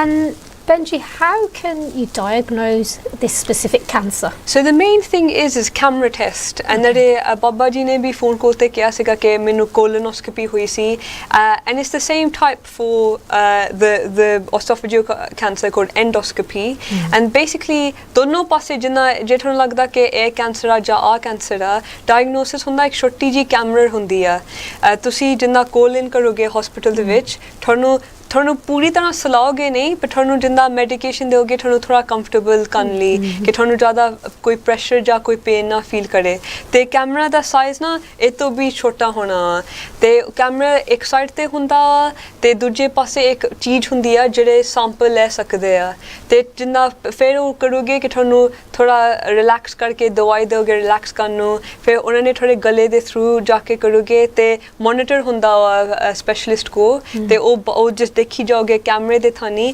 ਕਿ ਤੁਹਾਨੂੰ ਕੋਈ ਕੈਂਸਰ ਤਾਂ ਨਹੀਂ ਹੈਗਾ and it's the same with bowel cancer same with just the back passage exactly the same ਜਿਆਦਾ ਪਾਈਪ ਇੱਧਰ ਦੀ ਪਾ ਕੇ ਕੈਮਰਾ ਜਾਂ ਫਿਰ ਪਿਛਲੇ ਪਾਸੇ ਦੀ ਪਾ ਕੇ ਕੈਮਰਾ ਉਹ ਸਾਰਾ ਦੇਖ ਲੈਂਦੇ ਆ ਫਿਰ ਕਿ ਪਾਈਪ ਕੈਸਾ ਆ ਜਾਂ ਜਿਵੇਂ ਤੁਹਾਡਾ ਨਾਲੀ ਦਾ ਪਾਈਪ ਕੋਈ ਹੋਏ ਉਹਦੇ ਵਿੱਚ ਕੋਈ ਕੈਮਰਾ ਪਾ ਦੇਵੇ ਪਤਾ ਹੀ ਲੱਗ ਜਾਂਦਾ ਨਾ ਕਿ ਕੀ ਕੁਝ ਹੋ ਰਿਹਾ ਹੈ ਉਹਦੇ ਵਿੱਚ ਜਾਂ ਕੋਈ ਜਿਵੇਂ ਭੈਣ ਜੀ ਕਹਿ ਰਹੇ ਸੀਗੀ ਜੇ ਘਸ ਗਿਆ ਜਾਂ ਕੋਈ ਲਹੂ ਨਿਕਲ ਰਿਹਾ ਜਾਂ ਲੰਪ ਪੈਦਾ ਹੋ ਗਈ ਉਹਦਾ ਫਿਰ ਉਹ ਸੈਂਪਲ ਲੈ ਲੈਂਦੇ ਆ ਫਿਰ ਉਹ ਇੱਕ ਪਾਸ ਇੱਕ ਡਾਇਗਨੋਸਟਿਕਸ ਦਾ ਪਾਸ ਪਾਰ ਹੋ ਜਾਂਦਾ ਐਂਡ ਕਦੀ ਨਾ ਕਈ ਪੇਸ਼ੈਂਟ ਦੇ ਜਿੰਨਾ ਹਾਲਤ ਕਾਫੀ ਲਾਈਕ ਖਰਾਬ ਹੁੰਦੀ ਆ ਮੇਬੀ ਦੇ ਵੈਰੀ ਐਲਡਰਲੀ ਉਹਨਾਂ ਕੋ ਹਾਰਟ ਪ੍ਰੋਬਲਮਸ ਆ ਜਾਂ ਬਹੁਤ ਪ੍ਰੋਬਲਮਸ ਆ ਤੇ even if ਉਹਨਾਂ ਕੋ ਜਿੰਨਾ ਸਹਿ ਨਹੀਂ ਹੋ ਸਕਦਾ ਕੈਮਰਾ ਟੈਸਟ ਹੋਰ ਵੀ really amazing ਟੈਸਟ ਹੈਗੇ ਆ ਜਿਹੜੇ ਸਪੈਸ਼ਲਿਸਟ ਕਰਾ ਸਕਦੇ ਆ one's called CT coronography where basically ਉਹ ਜਿੰਨਾ ਗੈਸ ਥੋੜਾ ਪੜ ਲੈਂਦੇ ਆ ਬਾਲ ਦੇ ਵਿੱਚ ਤੇ ਤੁਹਾਨੂੰ CT ਸਕੈਨਰ ਦੇ ਵਿੱਚ ਬਿਠਾਉਂਦੇ ਆ and they'll just take various images of your body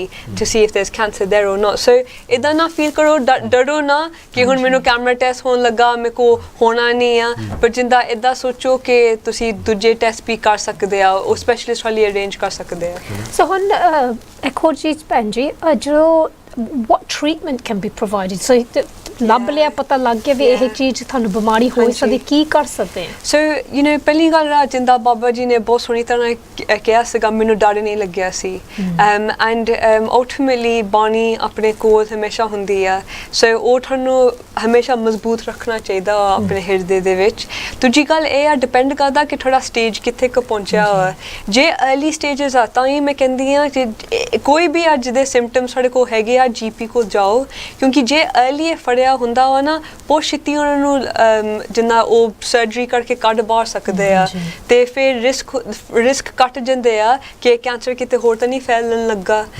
ਜੋ ਸਿੰਪਟਮਸ worse ਹੋਈ ਜਾਂਦੇ ਆ ਜਾਂ ਜੋ ਤੁਸੀਂ ਲੇਟ ਲੀਵ ਕਰਦੇ ਆ ਨਾ ਉਹਦੇ ਚਾਂਸਸ ਸਪਰੈਡਿੰਗ ਦੇ ਜ਼ਿਆਦਾ ਹੋ ਜਾਂਦੇ ਆ ਐਂਡ ਕਦੀ ਯੂ نو ਸਮਟਾਈਮਸ ਸਿੰਪਟਮਸ ਆ ਜਾਂਦੇ ਆ ਅਸੀਂ ਛੇਤੀ ਡਾਕਟਰ ਤੇ ਜਾਂਦੇ ਆ you know and it has already spread you know we can't control that ਮੈਂ ਥੋੜਾ ਜਿਹਾ ਕਹਿਣਾ ਸੀ ਕਿ ਜਦੋਂ ਤੁਸੀਂ ਨਾ ਤੁਹਾਨੂੰ ਕਈਆਂ ਕੋਲੇ ਫੈਮਿਲੀ ਹੈ ਨਹੀਂ ਕਈ ਨਾ ਇੰਗਲਿਸ਼ ਨਹੀਂ ਆਉਂਦੀ ਇਕੱਲੇ ਰਹਿੰਦੇ ਇਕੱਲੇ ਰਹਿੰਦੇ ਆ ਹਨਾ ਸਪੈਸ਼ਲੀ ਬਜ਼ੁਰਗ ਬਣੇ ਜਿਹੜੇ ਮੇਬੀ देयर ਕਦੇ ਕੋਲ ਨਹੀਂ ਕੋਈ ਬੰਦਾ ਰਹਿੰਦਾ ਆਪਾਂ ਨੂੰ ਇਹ ਵੀ ਸੋਚਣਾ ਚਾਹੀਦਾ ਕਿ ਲੋਕ ਆਪਾਂ ਜੇ ਉਹਨਾਂ ਦੀ ਫੈਮਿਲੀ ਆ ਆਪਾਂ ਨੂੰ ਨਾਲ ਜਾਣਾ ਚਾਹੀਦਾ ਜਿਵੇਂ ਆਪਣੇ ਕੋਲ ਦੇ ਵਿੱਚ ਦੱਸਿਆ ਸੀਗਾ ਉਹ ਆਪ 83 ਸਾਲ ਦੇ ਆ ਉਹਨਾਂ ਦੇ ਜੇ ਉਹਨਾਂ ਦੀ ਫੈਮਿਲੀ ਉਹਨਾਂ ਦੇ ਨਾਲ ਸੀਗੀ ਉਹ ਉਹਨਾਂ ਨੂੰ ਅਪਾਇੰਟਮੈਂਟ ਤੇ ਲੈ ਕੇ ਜਾ ਸਕਦੀ ਸੀ ਜਿਹੜਾ ਕੁਝ ਵੀ ਡਾਕਟਰ ਦੱਸਦੇ ਸੀ ਜਿਵੇਂ ਪ੍ਰਦੀਪ ਜੀ ਦੱਸਦੇ ਆ ਕਿ ਜੀਪੀ ਦੱਸ ਰਹੇ ਆ ਜਾਂ ਸਪੈਸ਼ਲਿਸਟ ਦੱਸਦੇ ਆ ਜੇ ਤੁਸੀਂ ਆਪਦੇ ਮੰਮੀ ਡੈਡੀ ਜਾਂ ਦਾਦਾ ਦਾਦੀ ਦੇ ਨਾਲ ਨਹੀਂ ਜਾਂਦੇ ਨਾ ਉਹਨਾਂ ਨੂੰ ਕੋਈ ਆਪਾਂ ਕਸੂਰ ਉਹਨਾਂ ਦਾ ਵੀ ਨਹੀਂ ਵਿਚਾਰਿਆਂ ਦਾ ਕਿਉਂਕਿ ਜਦੋਂ ਜਿੰਨਾ ਉਹਨਾਂ ਨੂੰ ਦੱਸਿਆ ਜਿੰਨਾ ਉਹਨਾਂ ਨੂੰ ਸੁਣਿਆ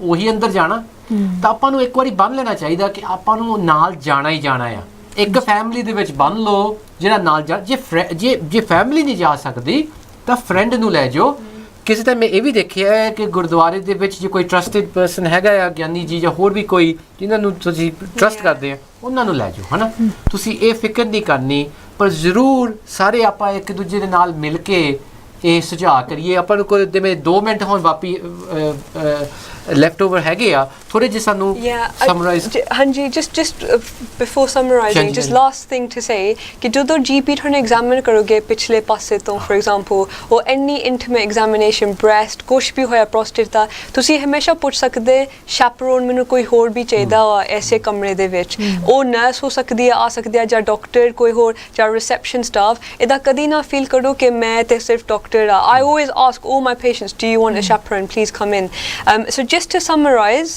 bowel cancer ਦਾ symptoms ਹੈਗਾ ਤੁਹਾਡੇ ਟੱਟੀਆਂ 'ਚ ਕੋਈ ਚੇਂਜ ਆਇਆ ਵਾ ਕਿ ਨਹੀਂ either ਕਬਜ਼ ਜਾਂ ਡਾਇਰੇ ਖੂਨ ਤਾਂ ਨਹੀਂ ਹੈਗਾ ਤੁਹਾਡੇ ਢਿੱਡ ਦੇ ਵਿੱਚ ਕੋਈ ਜਿੰਦਾ ਫੀਲ ਤਾਂ ਨਹੀਂ ਹੁੰਦਾ ਕਿ ਤੁਹਾਡੇ ਪੇਨ ਹੈਗੀ ਆ ਕਿ ਨਹੀਂ ਦੂਜੀ ਗੱਲ ਆ anemia ਤੁਹਾਡੇ even there's some guidelines that say even if it's not iron deficient but any type of anemia can be due to bowel cancer and ਜਿਹੜਾ esophageal cancer ਜਿਹੜਾ ਇਸ ਨਾੜੀ ਦਾ ਤੁਹਾਨੂੰ ਲੱਗਦਾ ਕੋਈ ਮੁਸ਼ਕਿਲ ਹੈਗੀ ਆ ਖਾਣ ਵਾਸਤੇ ਜਾਂ ਈਵਨ ਪੀਣ ਵਾਸਤੇ ਤੁਹਾਨੂੰ ਕੋਈ ਰੀਫਲਕਸ ਹੈਗਾ ਇੰਡਾਈਜੈਸਸ਼ਨ ਜਾਂ ਬਰਨਿੰਗ ਫੀਲਿੰਗ ਤੁਹਾਨੂੰ ਲੱਗਦਾ ਕਿ ਵੋਮਿਟਿੰਗ ਆਉਣ ਲੱਗੀ ਆ ਖੰਘ ਬਹੁਤ ਜ਼ਿਆਦਾ ਪਰਸਿਸਟੈਂਟ ਹੋਈ ਜਾਂਦੀ ਆ ਥੋੜਾ ਪਾਰ ਕੱਟਿਆ ਆ ਜਾਂ ਤੁਹਾਨੂੰ ਫੀਲ ਨਹੀਂ ਹੁੰਦਾ ਕਿ ਤੁਸੀਂ ਕੁਝ ਖਾਣਾ ਚਾਹੁੰਦੇ ਆ please see your GP and Panji the last question I've got before is if they ਹਨਾ ਬਈ esophageal ਕੈਂਸਰ ਹੈਗਾ ਆ ਤਾਂ ਥੋੜੀ ਜਿਹੀ ਕੱਟਣੀ ਪਈ ਹੋਈ ਉੱਥੇ ਨਾੜੀ what's the impact can you carry on that way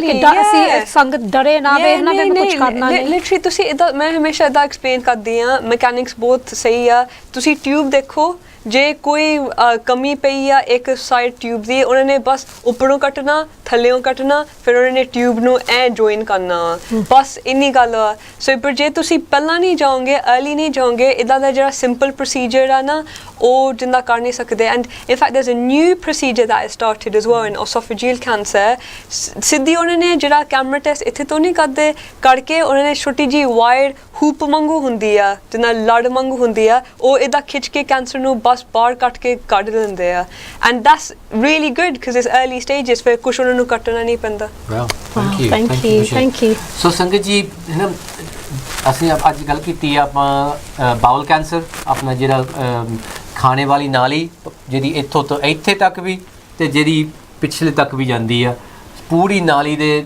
2 cancer main ਦੱਸੇ ਪਰ ਹੋਰ ਵੀ ਕਈ ਚੀਜ਼ਾਂ ਹੈਗੀਆਂ ਸਾਡਾ ਮਕਸਦ ਇਹੀ ਸੀਗਾ ਕਿ ਤੁਹਾਨੂੰ ਸੰਗਤ ਨੂੰ ਆਪਾਂ ਇੱਕ ਜਾਗਰਿਤ ਕਰ ਦਈਏ ਕਿ ਤੁਸੀਂ ਆਪਦੇ ਜਿਹੜੀ ਇਮੋਸ਼ਨਸ ਆ ਤੁਹਾਡੇ ਇਹ ਆਪਦੇ ਜਿਹੜੇ ਡਾਈਟਰੀ ਹੈਬਿਟਸ ਆ ਉਹਨਾਂ ਨੂੰ ਦੇਖੋ ਤੇ ਉਹਨਾਂ ਦੇ ਨਾਲ ਤੁਸੀਂ ਜਦੋਂ ਚੇਂਜ ਹੋਇਆ ਤੇ ਜਿਵੇਂ ਡਾਕਟਰ ਜੀ ਨੇ ਨਾਈਸਲੀ ਦੱਸਿਆ ਸਾਨੂੰ ਕਿ ਤੁਸੀਂ ਜਾ ਕੇ ਜ਼ਰੂਰ ਜੀਪੀ ਦੇ ਨਾਲ ਮਿਲੋ ਹੈ ਨਾ ਫੈਮਿਲੀ ਦਾ ਇਹ ਆ ਕਿ ਤੁਸੀਂ ਜੇ ਤੁਹਾਡੇ ਬਜ਼ੁਰਗ ਹੈਗੇ ਉਹ ਤੁਹਾਨੂੰ ਦੱਸ ਰਹੇ ਆ ਇਹ ਨਹੀਂ ਤੁਸੀਂ ਕਰਨਾ ਕਿ ਕਿਉਂ ਤੁਸੀਂ ਟੌਟ ਦੀ ਗੱਲ ਕਰ ਰਹੇ ਆ ਡੈਡੀ ਜੀ ਅੰਕਲ ਜੀ ਹੈ ਨਾ ਨਿਆਣੇ ਕਿਸ ਟਾਈਮ ਕਰਨ ਲੱਗ ਜਾਂਦੇ ਆ ਸਾਡੇ ਨਾਲ ਗੱਲ ਨਾ ਕਰੋ children it's really important that you do talk about bowel habits and when your elders who are actually better at talking about their bowel habits because it was quite natural in the villages etc to talk about them please ਗੱਲਬਾਤ ਕਰੋ ਇਹ ਦੇਖਣਾ ਆਪਾਂ ਕਿ and ਤੇ ਜਾ ਕੇ ਆਪਾਂ ਸਾਰਾ ਜੇ ਇਕੱਠੇ ਹੋ ਕੇ ਮਿਲ ਕੇ ਇਹ ਜਿਹੜੀ ਬਿਮਾਰੀ ਆ ਇਹਨੂੰ ਜਿੱਤ ਸਕਦੇ ਆ ਜਿਵੇਂ ਉਹ ਅੰਕਲ ਜੀ ਵੀ ਆਏ ਸੀ ਉਹਨਾਂ ਨੇ ਦੱਸਿਆ ਕਿ ਕੀ ਕੁਝ ਹੋਇਆ 7 ਸਾਲ ਬਾਅਦ ਉਹ ਹੈਗੇ ਆ ਉਹ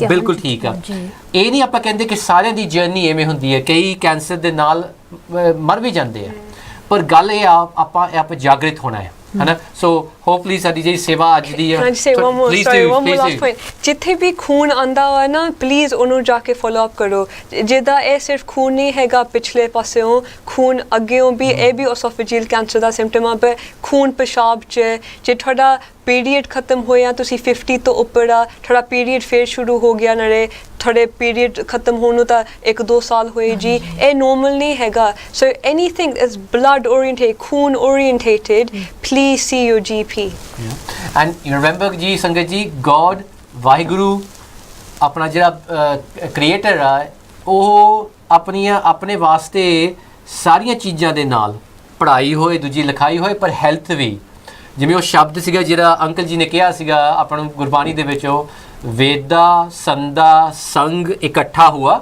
ਸੋ ਵੇਦ ਸੰਗ doctors are all collected and they're talking about disease ਔਖਦ ਆਏ ਰਾਸ the medicine has its effect ਜਬ ਆਪ ਖਲੋਆ ਸੋ ਥੈਂਕ ਯੂ ਤੁਹਾਡਾ ਸਾਰਾ ਦਾ ਵਾਹਿਗੁਰੂ ਜੀ ਕਾ ਖਾਲਸਾ ਵਾਹਿਗੁਰੂ ਜੀ ਕੀ ਫਤਿਹ